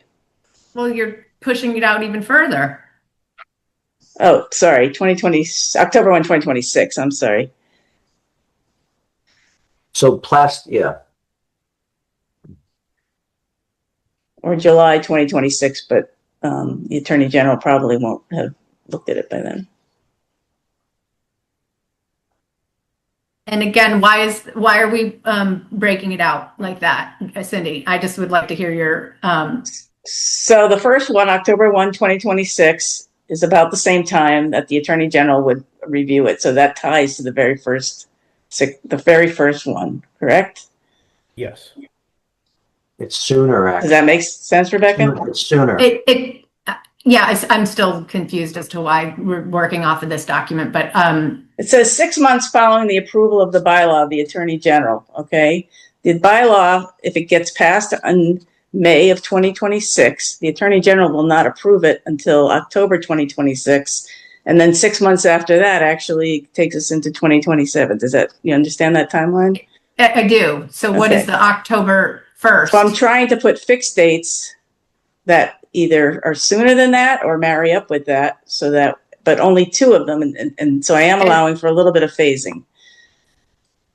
And if why the year? I guess tell me why the year. I understand why you're lining this up with the Attorney General for the October 1st, 2026, but why the extra year for putting this into place? I just want to hear your comments on that. Just because the request has been to perhaps phase this in for businesses to allow them a little more time to accommodate these 3rd and 4th items, which are the disposable food service ware and the packaging and coolers. I'm just trying to find a middle ground here to be, somewhat supportive of what we're hearing from the business community. Did we hear the coolers is a request? I'm sorry if I missed that. I'm just trying to lump the things in the way that they were broken out in this draft. I just didn't hear the. You're right. No, we didn't hear an effort about coolers. Perhaps, they can be up there with the first group.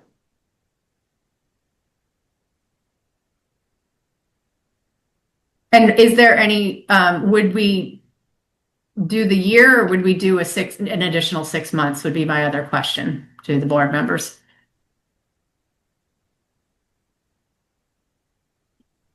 A year that would be a year and what, 7 months? Yeah, I think so I think what's being proposed by what was brought forward by Abby was one item is 6 months from Attorney General and the other item is 12 months from Attorney General, and there's a 24-month item. I think what Cindy you're proposing is the 6 and the 12 would basically get consolidated into the first one, which would be 6 months. And then instead of 24 months, you're saying it'd be an additional 12 months for the next item. Is that right? Correct. Although, as Rebecca points out, perhaps 4B could be brought up to the first grouping.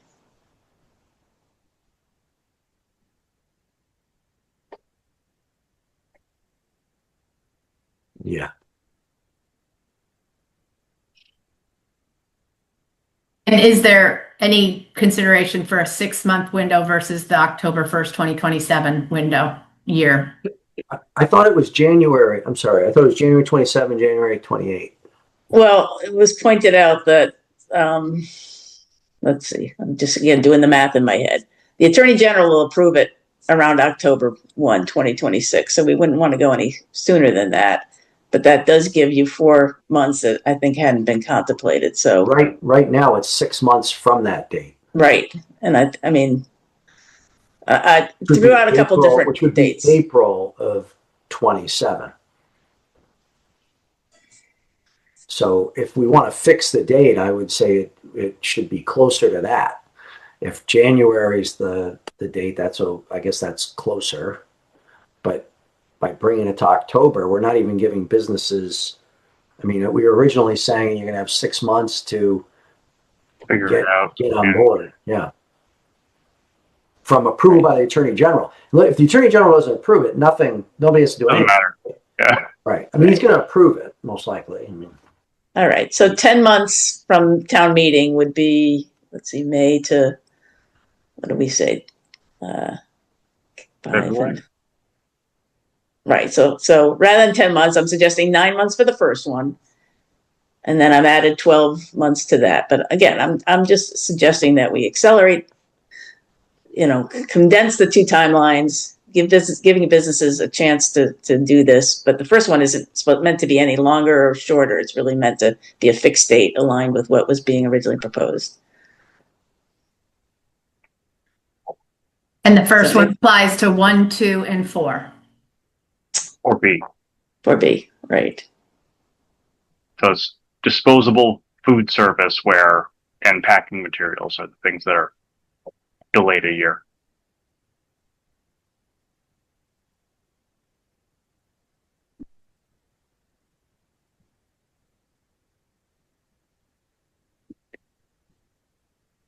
So are the dates in front of us the October dates or the January dates that we're considering right now?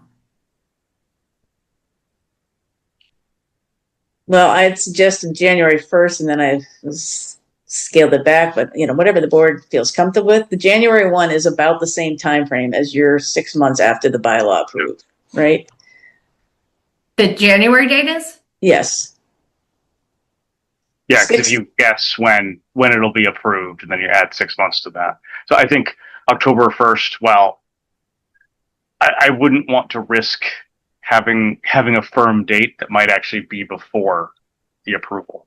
Well, I think it can be retroactive, but well,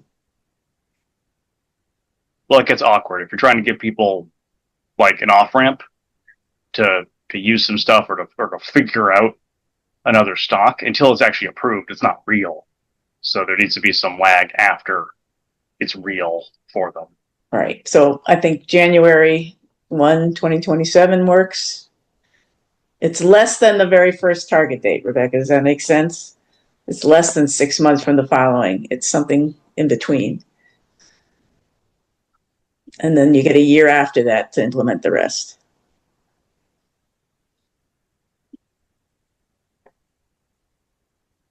And so, I mean, we have a May town meeting, though. We have a May town meeting. The Attorney General would probably approve it in October, correct? I understand. So why wouldn't we just go ahead and do that? Or Because 6 months? We don't exactly know what day the attorney, so we don't know what date, but then first paragraph was 6 months following the approval of the Attorney General. Got you. Yeah. February. I'm suggesting let's pick a fixed date. January seems to work.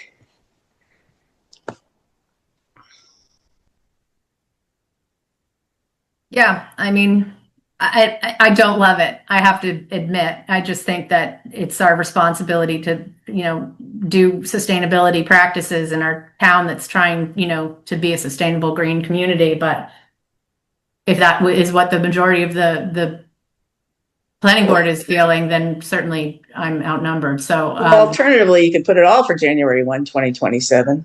I mean, that's still sooner than what the language showed, but again, I'm trying to be that would be sensitive. my preference, but that's pretty far down the road. But Board members, what are you thinking?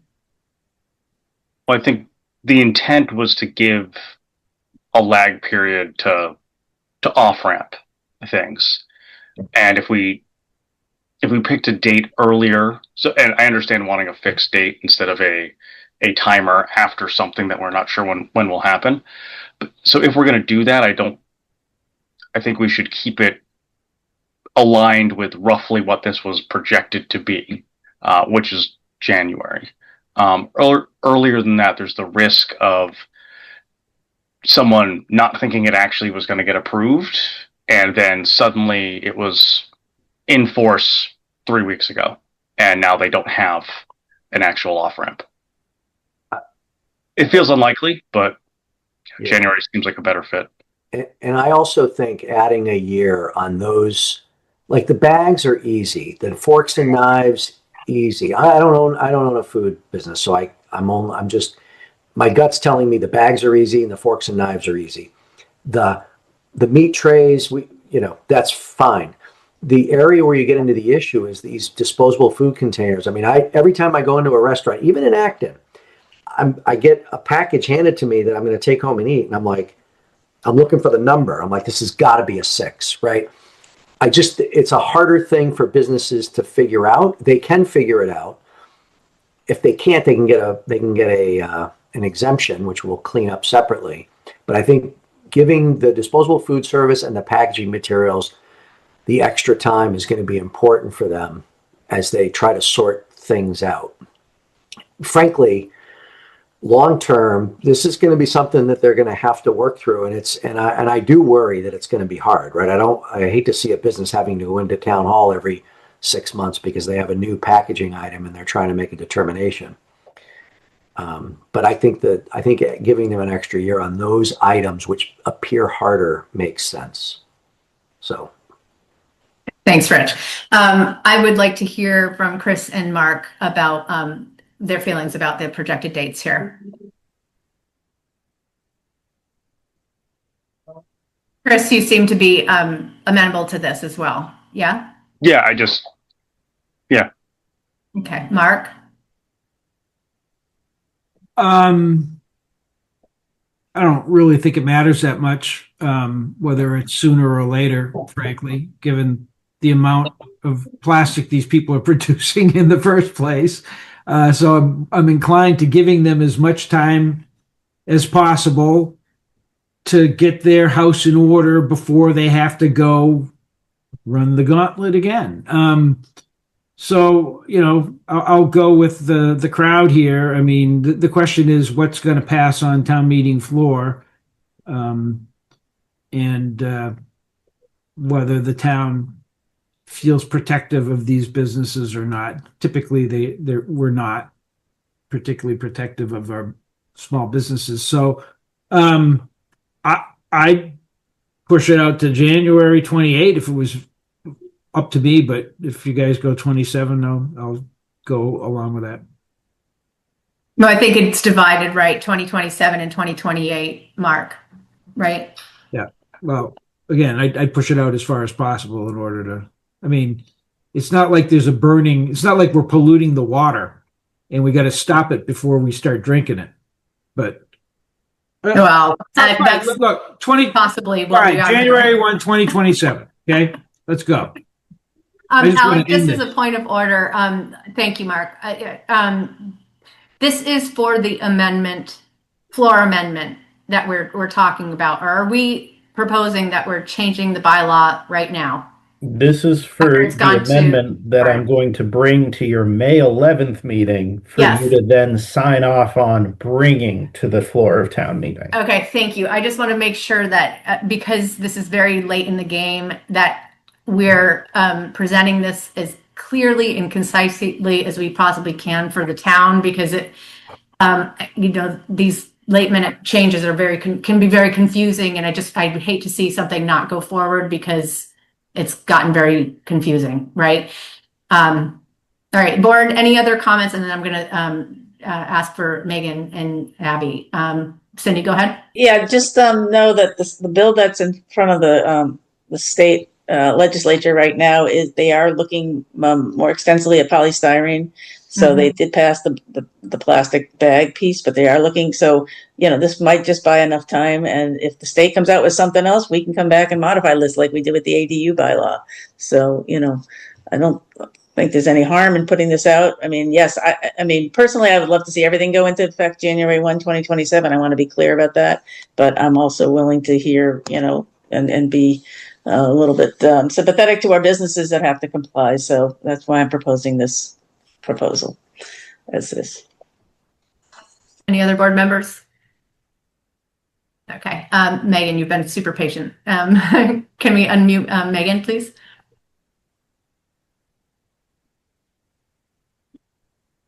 Thank you. Just on behalf of the Economic Development Committee, I just did want to express the reason. One of them is for the extension request is the business reach out.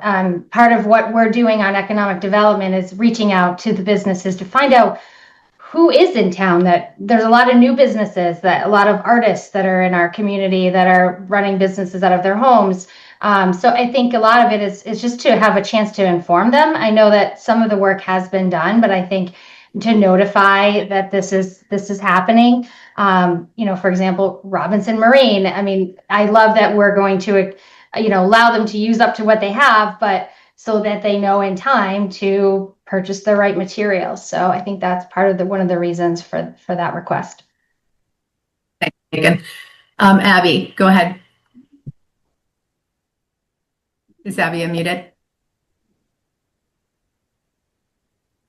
All set. Thank you. Okay. Just a couple more things.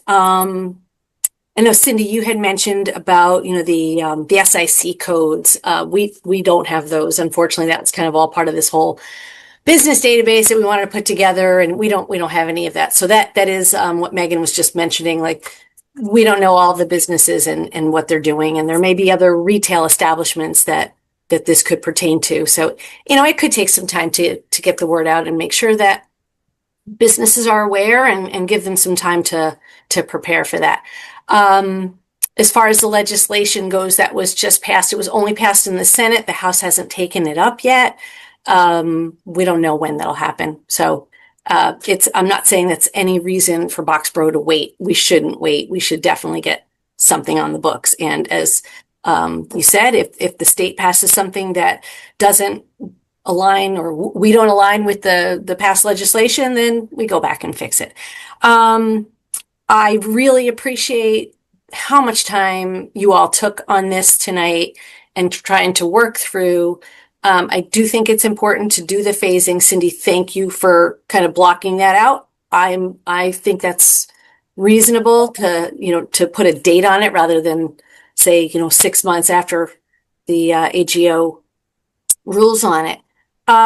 As a last consideration, if I know you only have one more meeting, I believe one more meeting before town meeting, and if you can't get any resolution or a vote on this amendment, perhaps you might consider going to town meeting with just the plastic bag ban bylaw, just to get something, and then bring a full bylaw to fall town meeting that encompasses all of this after all of the enforcement and all of that stuff on the packaging has been worked through.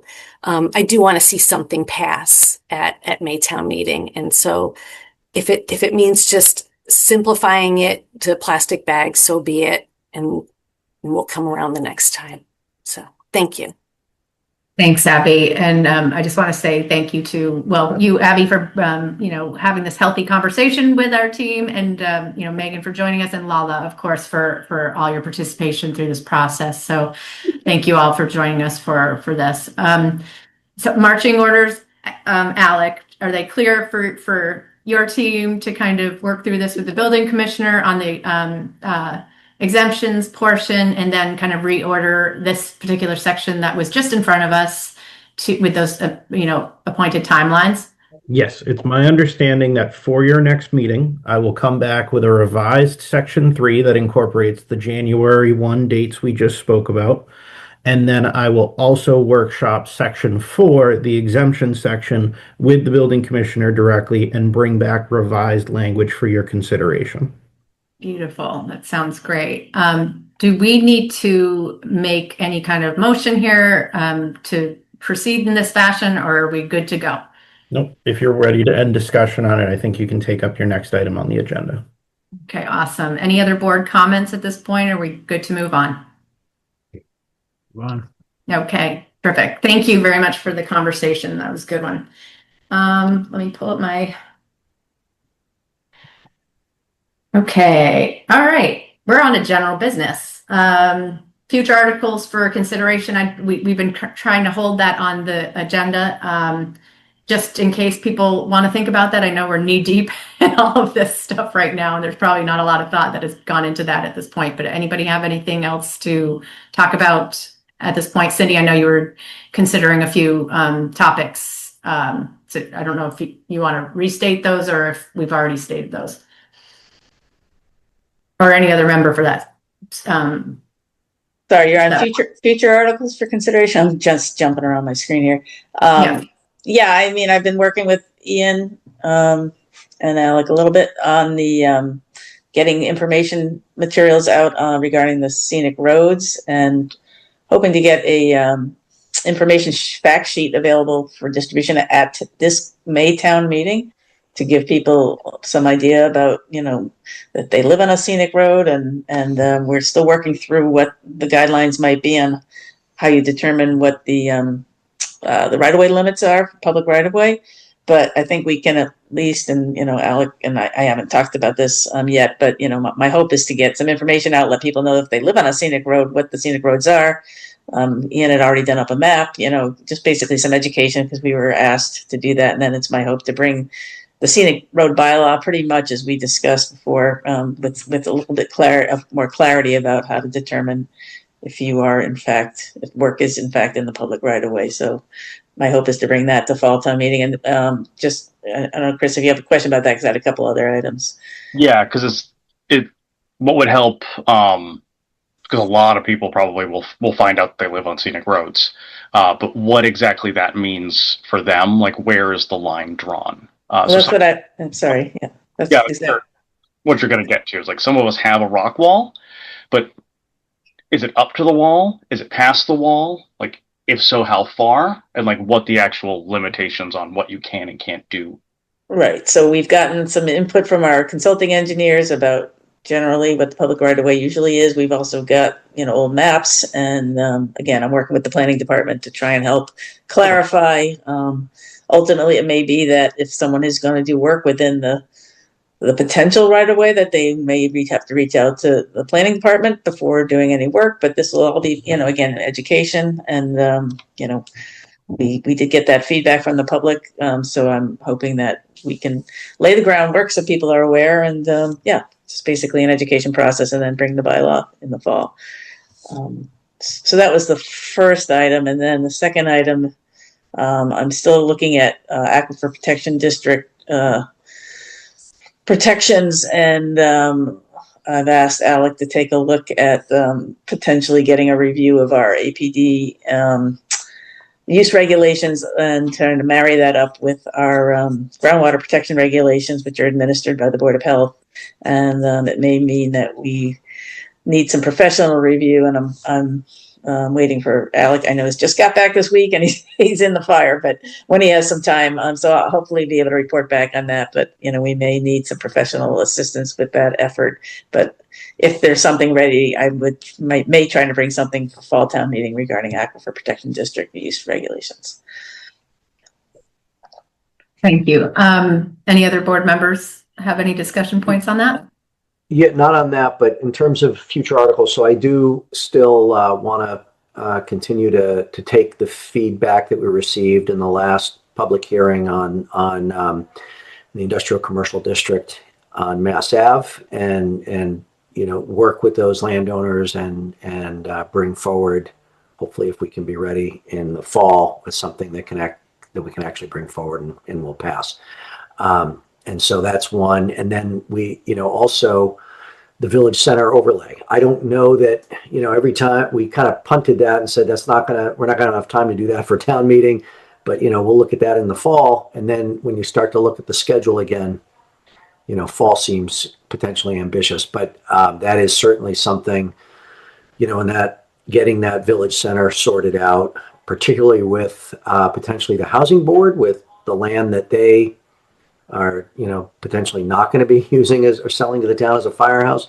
So I think those are two things that I want to get on the table to discuss. Thanks, Rich. I'm super supportive of that town center. I'm always saying the heart of a community. So I think that's Yep. exciting. Go ahead, Cindy. Yeah, I forgot to mention also the planning board's already been talking about, and Alex bringing back, I think, an MBTA revision. So I want to make sure that doesn't get dropped off the list. And sounded like we need to go back and look at the model again. So, just make sure that gets added to the list. And I would still like to add a 20% affordable component to any revised bylaw language, because that's consistent with the economic feasibility assessment that was done. So just want to make sure that doesn't get left off. Thanks, Cindy. Well, I want to commend our planning board for putting out so much energy at this time of the year when we're getting ready for ATM and, thinking forward to the next one. So thank you all for that. Mark, did you have anything? Chris, did you have anything else at this time? We'll bubble something up. No, I'm going to get past this one before I start digging into it. Fair enough. Okay, so moving on, if there's no more discussion about this administrative business, Alec, do you mind pulling up the other meeting minutes so we can get through those tonight? Absolutely. Let me get those open. Thank you. These are the minutes for April 6th, 2026. Thanks, Alec. Any comments for the April 6th, 2026 meeting minutes?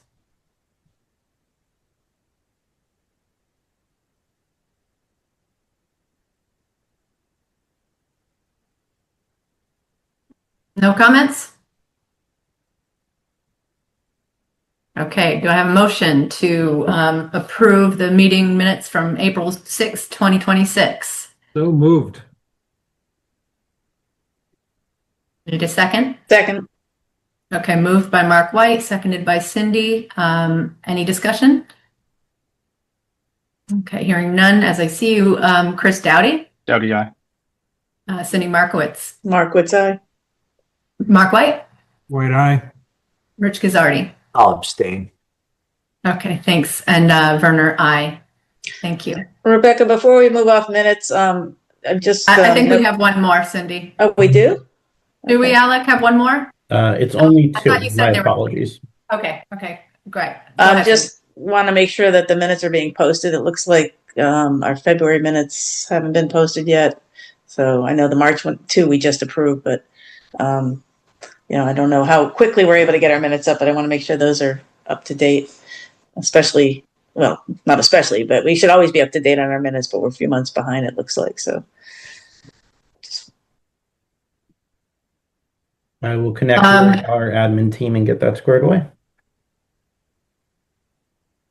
recently received correspondence. I think we had a notice and there was some correspondence through the website asking for some information, which I believe Ian responded to and included in our packet.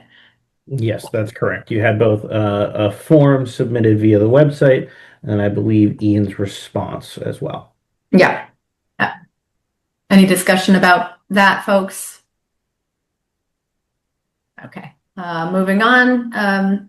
ATM assignments and preparation. We've already actually done that. We did that while you were gone, Alex. So everybody knows their marching orders on who's doing presentations and preparing presentations. So unless there's any discussion on that, folks, let me know if there's added comment. Go ahead, Rich. Yeah, I guess I'm concerned about article. Let me pull up my. You came onto this one quick. Hang on. I have my warrant in front of me.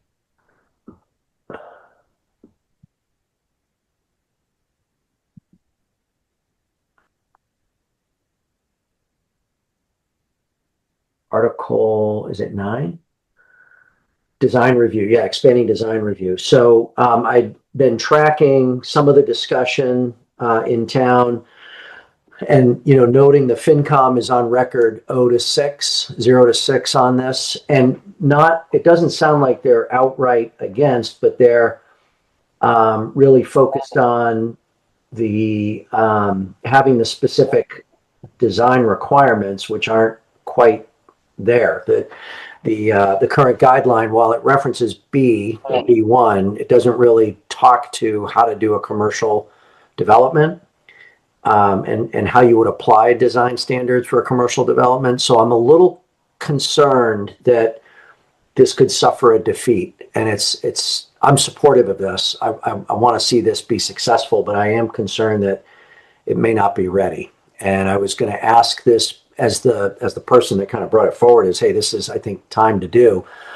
I was going to ask this board if it would be worth, we don't have to decide tonight, but to sleep on it and come back at our next meeting and decide whether it would make sense to pause until the fall, presuming that we could have a design, and maybe we can't have a design standard by the fall, so maybe the fall is unachievable. But my thought was that there'd be at least some element of a design standard that could be put in place, and then we could bring it back in the fall with, at least a majority vote of the FinCom.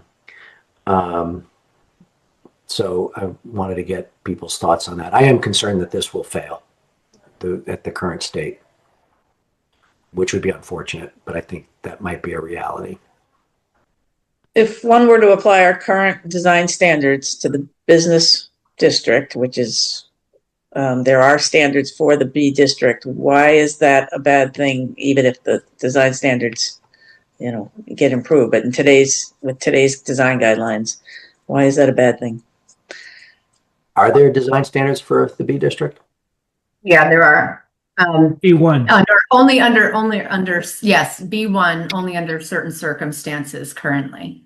There are some I thought there is related. The standards do have some regulation about what the expectation is for those, just for such a purpose, so that we can regulate a B1 under that specific regulation, right? So though we don't get a huge purview over all of the B1 and B, we are called in for certain elements, but there is some verbiage in there that does apply, very well to the B district. It would not apply for sure to IC districts, for instance, but it is applicable to business.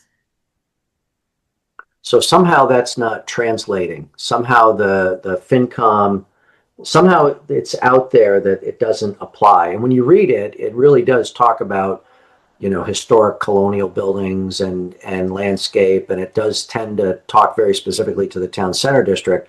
So the question is, if we were to apply that standard to, say, 975 Mass Ave, we could do that. There's an adequate guidance for the design. I mean, I'm not on the design review board, so I can't comment, but is there enough description in there and guidance in there for a business to come forward to the design review board for a trade shop, for say, like we approved at 975 Mass Ave? So yes, I mean, we've actually weighed in on 975 specifically previously, and so yes is my short answer. That stated the master plan 2030 has the design review board tasked with consistently updating these guidelines to include larger and larger portions of parcels and developments. That is specific to the master plan goals. So we only have a couple in there, but that's one of them, is to consider larger developments. So I think that my interpretation of that, and hopefully I'm not incorrect, but is that there's a long-term goal of the design review board maybe having more purview in the town. And that's how it reads to me. Feel free to take a look at that section. I can't tell you which section it is exactly, but it's in the master plan 2030. I mean, as at a minimum, the design guidelines today do talk about the business zoning district, talking about facades and volume should be variegated to break up large volume of space from external view. I think there's mention of street facing, and there's some other things that do apply. Yeah. So I just want to know, what's wrong with, those are already there. Yeah, I think it would totally apply to like a small development too, honestly, that like you were proposing for the corridor, Rich. I think that it would apply very well to something like that, just some of these visions that you were describing for the corridor. I think the challenge is that the FinCom somehow got the feed that it's hard to apply in the commercial zone, commercial district. Maybe they got that on TU. Well, I see for sure. Yeah, not so much for business. So you're saying, Rebecca, the design review board there's some information in the design guidelines that you would apply to buildings that are being proposed in the business B and B1 corridor. Yes. We've historically weighed in on some of these projects, either at the request of the planning board or because something was triggered for review. We've provided, you can look, and hopefully ours is up to date, but you can look for reports and stuff. They're provided on the DRB page. Right. So I don't know why the FinCom assumed. I think that I watched some of that meeting, and it sounded like the discussion was, well, if the design review guidelines are going to be updated, don't we want to wait until the updated guidelines are in place before we allow this, before we support this? But my take is we already have some reference in the guidelines for the business district, and so this would just allow it to apply those. I mean, they said in the thing, the planning board has kicked off the process of redoing design standards, which we have not done. And it's critical to design standards will be friendly to incoming businesses. So I think there's an impression that the design standards aren't there. And maybe that's a false impression. And I did read it at one point, and it did say it applies to the business district. I thought I also heard, Rebecca, the comment that it's very hard to do that with commercial buildings. And maybe that applies really to the large I see commercial buildings, right? So I think there's a misconception, and I just wanted to put it in front of the board. Do we have our ducks in a row? I just want to make sure we're successful here. Yeah, it's a great point. I think that the guidelines are going to be ever evolving. That's what the DRB is tasked with, is continuously evolving and updating those guidelines to make them better. And but the point is that we can assess stuff in the B district as required or asked of us, so on request. Mm-hmm. So I guess, Rich, maybe you can, I don't know who's doing the presentation for that one, but we should make sure that our presentation addresses just those things. Rebecca, so maybe, I don't know who's doing the presentation, but this one is assigned to Rich as the original proponent of the application, or of the bylaw. And Rich, I'd be happy to support you on that if that's useful.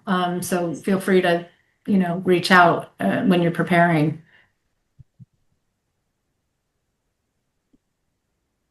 Mark, do you have I'm sorry, Rich, were you finished, or did you have another comment? That I was going to ask this board to think about that. Again, we don't have to decide tonight, but that was a concern I had. And I mean, I can certainly reach out to the FinCom or to the chair of the FinCom and have a conversation. But 6-0 against is not a good place to start. Well, again, I listened to their discussion, and there was about a split until, they got a little more convinced that, maybe we should just wait. But there was definitely support for this, but I think they got a little uncomfortable when they were hearing that there was a new document forthcoming. So I think the challenge is to say what we have today in the design standards would be good as a starting point, and that, there's hope to maybe expand on those design standards. But today they would be helpful to be applicable to the business district. Does that make sense? Yeah, the DRB guidelines are a living document, right? They're continuously evolving. So they won't be reinvented, but they'll be evolving. Yeah, I can reach out to Tony just to see if I can get some time to talk through it. And Rich, maybe look at the master plan goals that we are required to do as the DRB, because I think that explains that this is constantly a growing document. Yep. Okay. Mark, did you have a comment? I did. I do. Couple of things. So I think the hang here is that Design Review Board was implemented in the year 2000, which is when we approved the implementation of Town Center District. That was originally designed to deal with Town Center. The design review guidelines were designed to deal with Town Center. Then in, I think it was 2018, you applied them to B1 when my brother Larry asked to have the zoning change to the B1 district that would allow residential in conjunction with commercial, behind commercial. And so the town voted to apply design review guidelines to this district as well. This was never meant to apply to industrial commercial, the design review guidelines. Never. Okay. I agree that the design review board was supposed to kind of grow and continually improve their guidelines, but I don't remember when the last update took place. When was your last meeting, or the one before? How many times have you met in the last 2 years? So we don't meet frequently, for sure. Okay. We don't have many applications come before us. So it's not an active thing that you're trying to update it in conjunction with certainly with the zoning change that Rich is proposing, and I think that's kind of where this feeling is coming from, is that we can't just say, well, we're going to take the current design review guidelines and apply them to the industrial commercial, because now you're actually proposing to do an awful lot more than what Rich initially proposed, which is basically allowing certain uses, taking away others. If that's the case, then I would certainly be in favor of waiting until design review board guidelines, if you're going to apply design review to it at all, which I was in favor of to some degree, but it has to be a different set of guidelines for IC than it is for basically town center, because that's what those guidelines were made for, was town center, and then fudged to cover B1. So I won't vote for it if the design review board guidelines aren't updated. And I think that's what you heard kind of from the finance committee, because it's a business crusher. Just like we talked about earlier tonight, is businesses have plenty of hoops to jump through already. And if you make them jump through more, they're going to find better places to be. And then we're going to be stuck picking up the tax bill. And that's on a lot of people's minds right now with the increases that we're having. So, this board, I think we need to be cognizant of that in our actions. So I think, Rich, I support your idea of pulling it until the fall.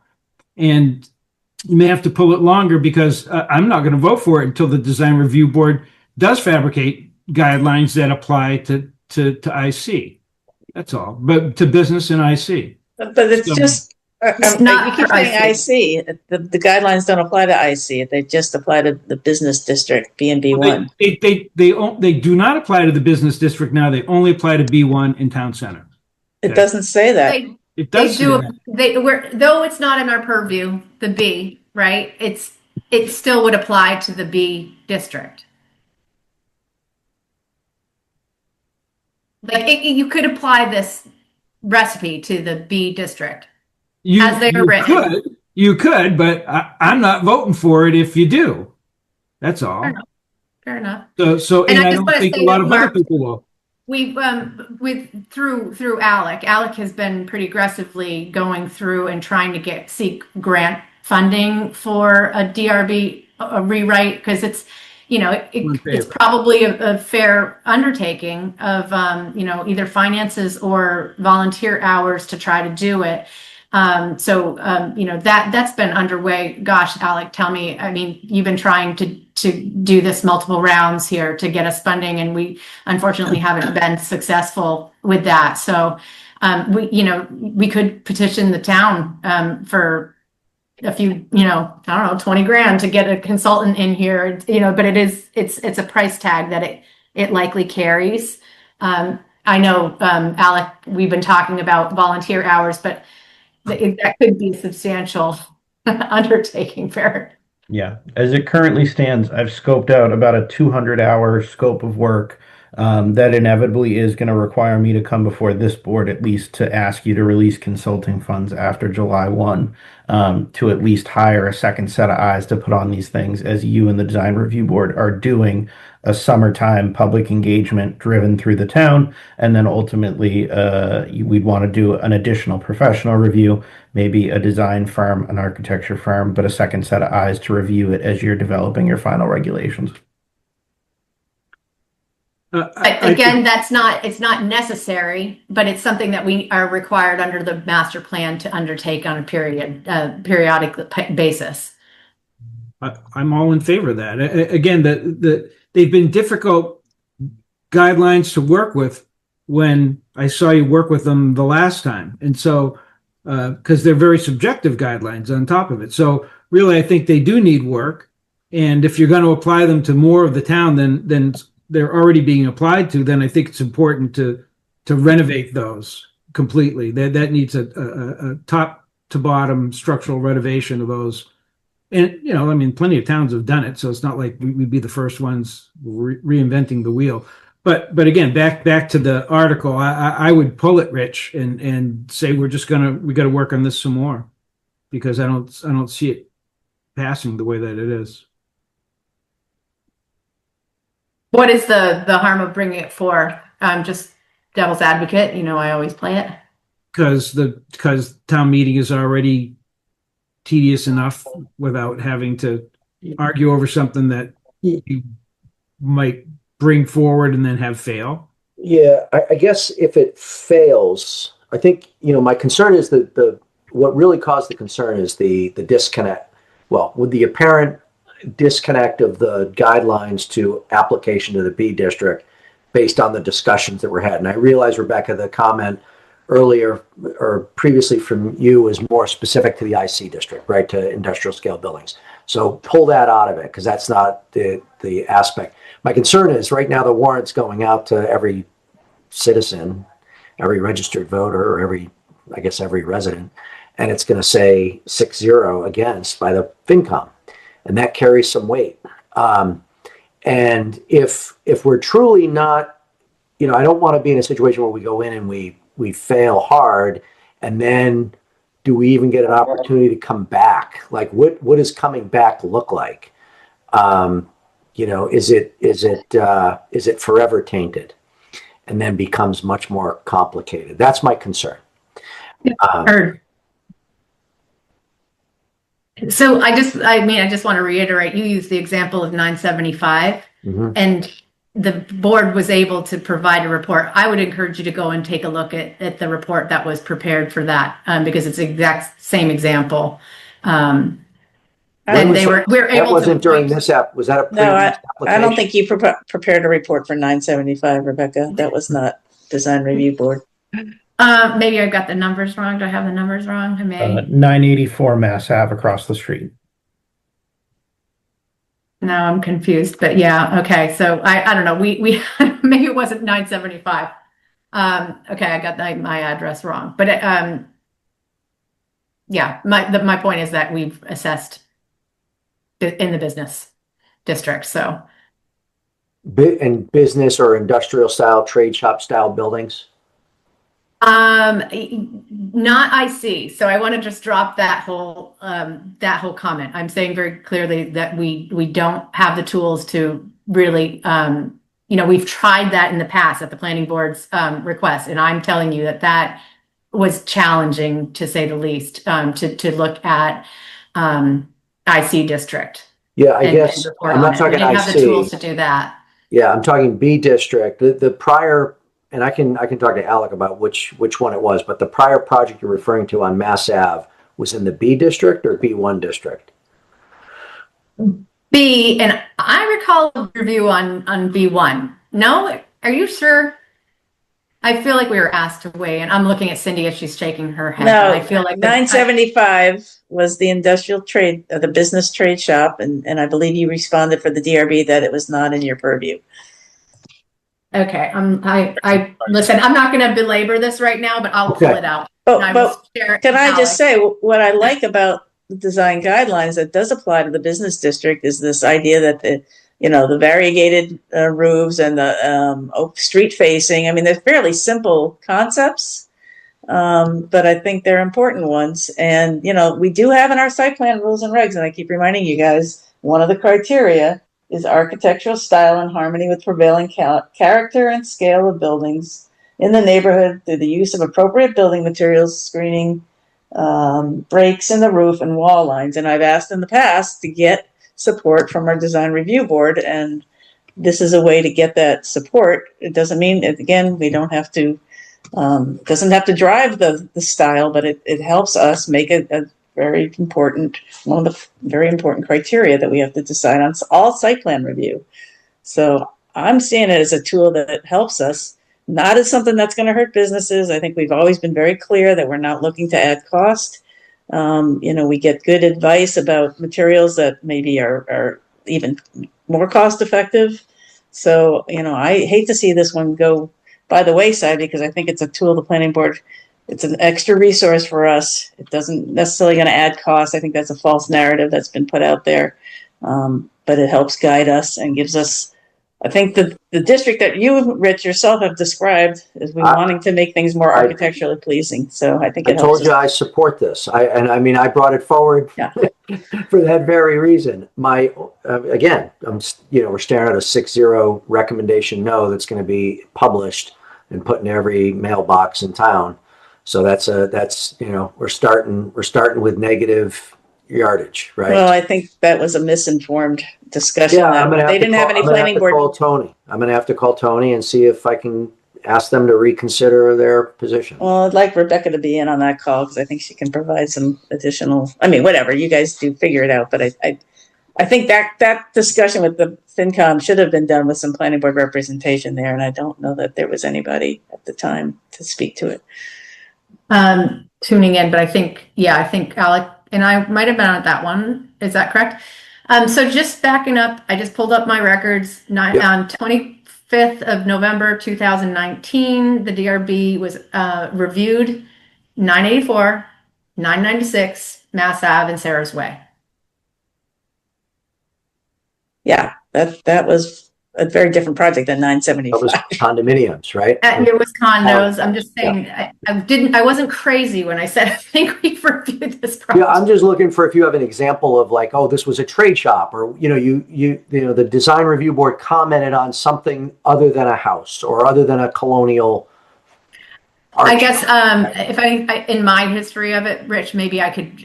We've reviewed things in town center for signage for businesses, that kind of stuff, probably. Okay. But it does reference. If you look through the guidelines, you'll see reference to such projects. Okay. Is all I got to say. If you want to dig into that more, I'd be happy to chat with you more about it. Okay. Okay. We all thought we were going to get out early tonight, but we've had some healthy conversations. Yeah. Don't apologize. It's a good chat. Any other discussion on that? Okay, awesome. Planners report. Alec, you're up. All right, thank you, everybody.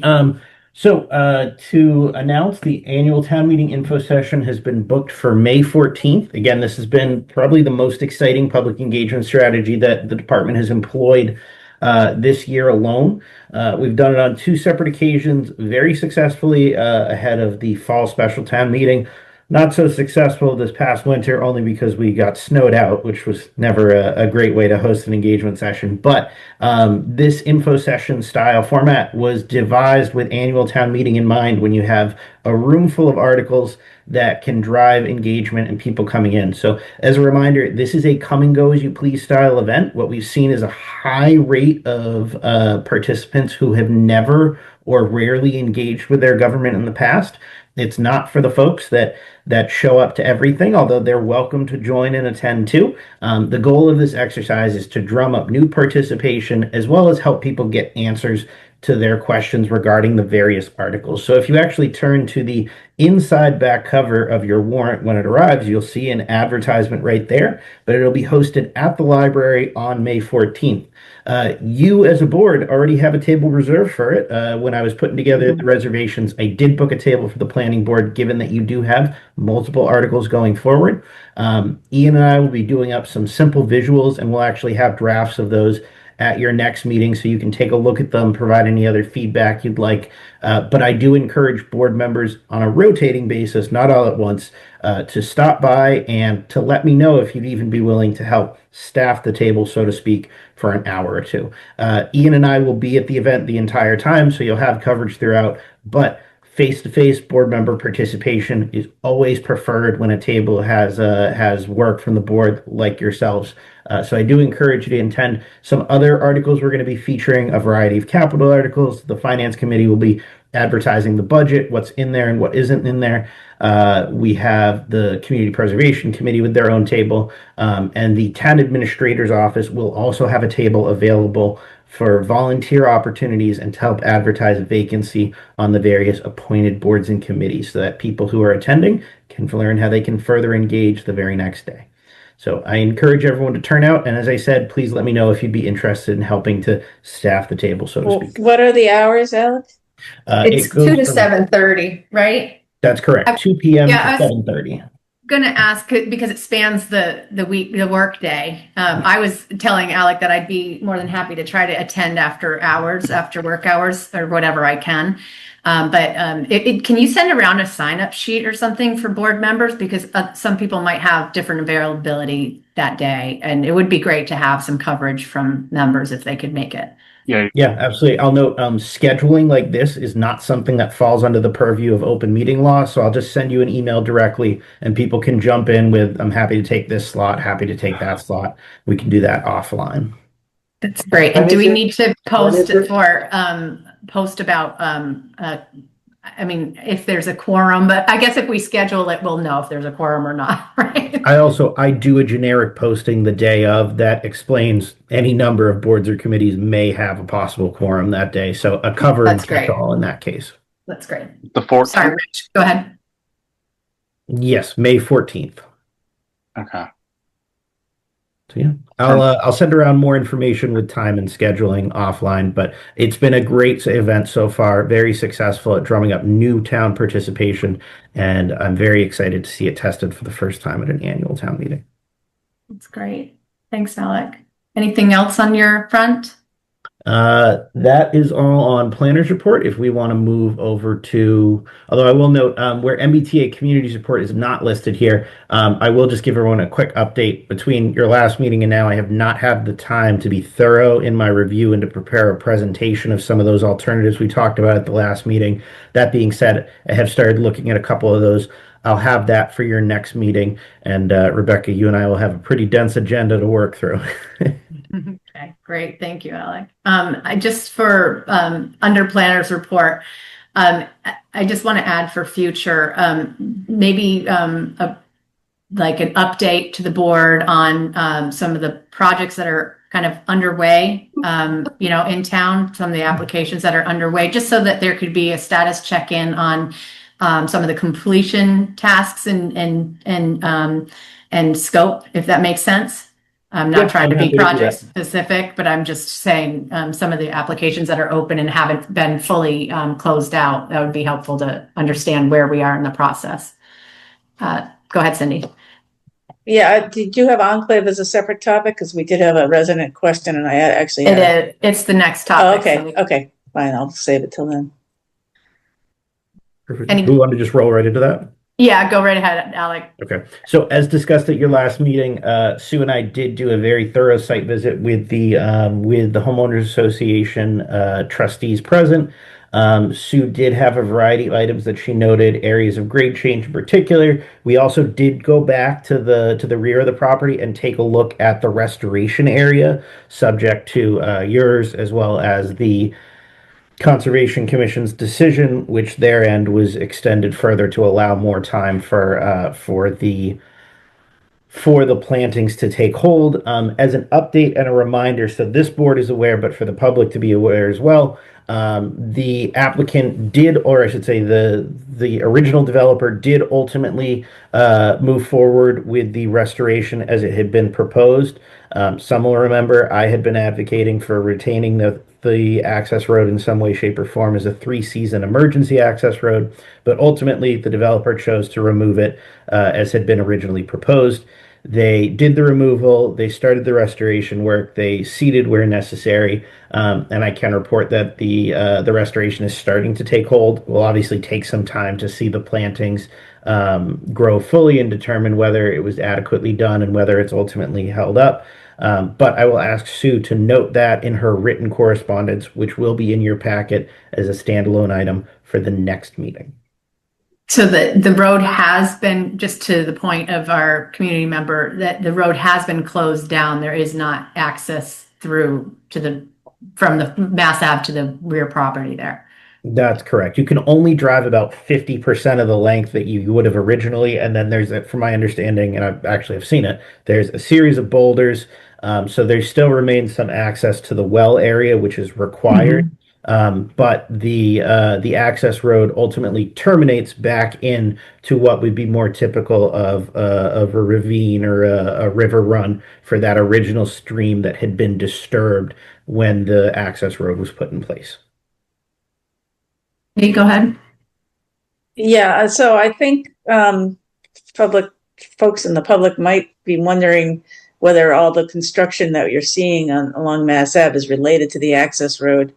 I believe it's related to the property adjacent to the access road, but Alec, would you please speak to that? Because I think people might be thinking once the access road has been restored, then that area might get cleaned up. But my understanding is that the separate property. Can you speak to that a little bit?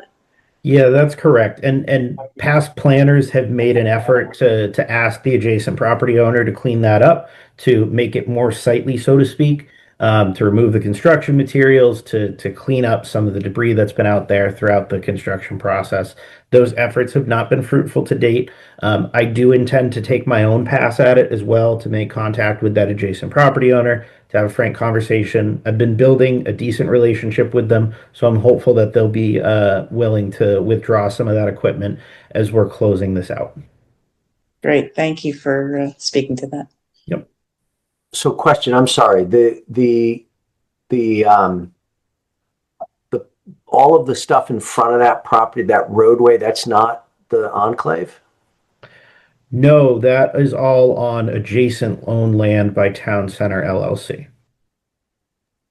But there was a wasn't that temporary easement that allowed construction access via. However, that easement only partially converts to permanent, specifically for access to the wells. So there will always be access so that they can get back there to look at the wells if they need to. What that looks like in the final state of it is in large part up to the actual property owner. The easement only guarantees access. So, but the easement that was, so forget about the permanent easement for access to the water. The construction temporary easement was on Town Center LLC property, the same property that all that construction material is? Or there? Otherwise, there would be no need for an easement. It's the only need for the easement is because it's on their property. So aren't there conditions around the cleanup of, so that road has to be restored, right? It has to be restored back to its original state. Wouldn't that include cleaning up all the other construction debris all over the place? I mean, I work for a construction company right now, and I can tell you we're going to pay liquidated damages because we're not moving all of our garbage off the site. Like, what am I missing?